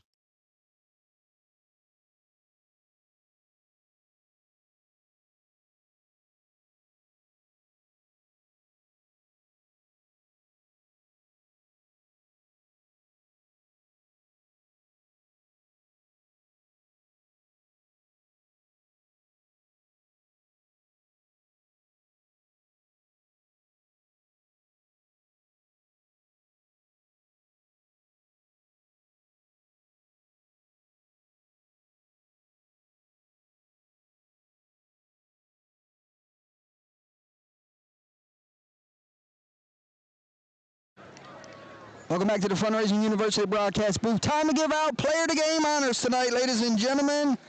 And how about we let UTL's new crew member announce it? Yeah, for the player of the game, a lot of offensive talent here tonight, but the one who stood out had a forced fumble on defense, 8 carries for 120 yards and 2 touchdowns. Number 8, Mr. Charles, had a phenomenal game on the ground. Jaleel Charles, he was all over the field. I mean, that forced fumble led to a scoring drive by the Bobcats. And then he really had the backbreaker. He had a lot of backbreakers, but right there in the fourth quarter, he also had one. And then put a phenomenal Wildcat drive together all around. Went out there, got lined up at quarterback, and put a drive together. Final words tonight, guys, as we close this one out. When you have 4 guys that score a touchdown and multiple guys with multiple touchdowns, they're going to watch this film and they're going to take a lot of notes on it and practice like they play. And if they keep playing like this, they're going to play good the rest of the season. Bobcats trying to eye a first round bye. 2 more wins will lock it up. Yeah, no, like I said during Jamboree, I watched Erath against a very good church team, and they were doing the same thing. And it's just, to me, it's impressive to have 3 running backs that can be your starter, anybody. So, I mean, that's impressive. What a talented quarterback to follow. Oh, yeah, very talented. All right, ladies and gentlemen, that will do it here tonight. Victorious. Bobcats go 8-0. Thankful for the opportunity. Signing off for now. We say goodbye from Erath. And we'll see you tomorrow night. It will be Gina Bunky live on Under the Lights. District Championship is on the line. Until then, enjoy the rest of your night. We'll see you for Friday Night Lights tomorrow night.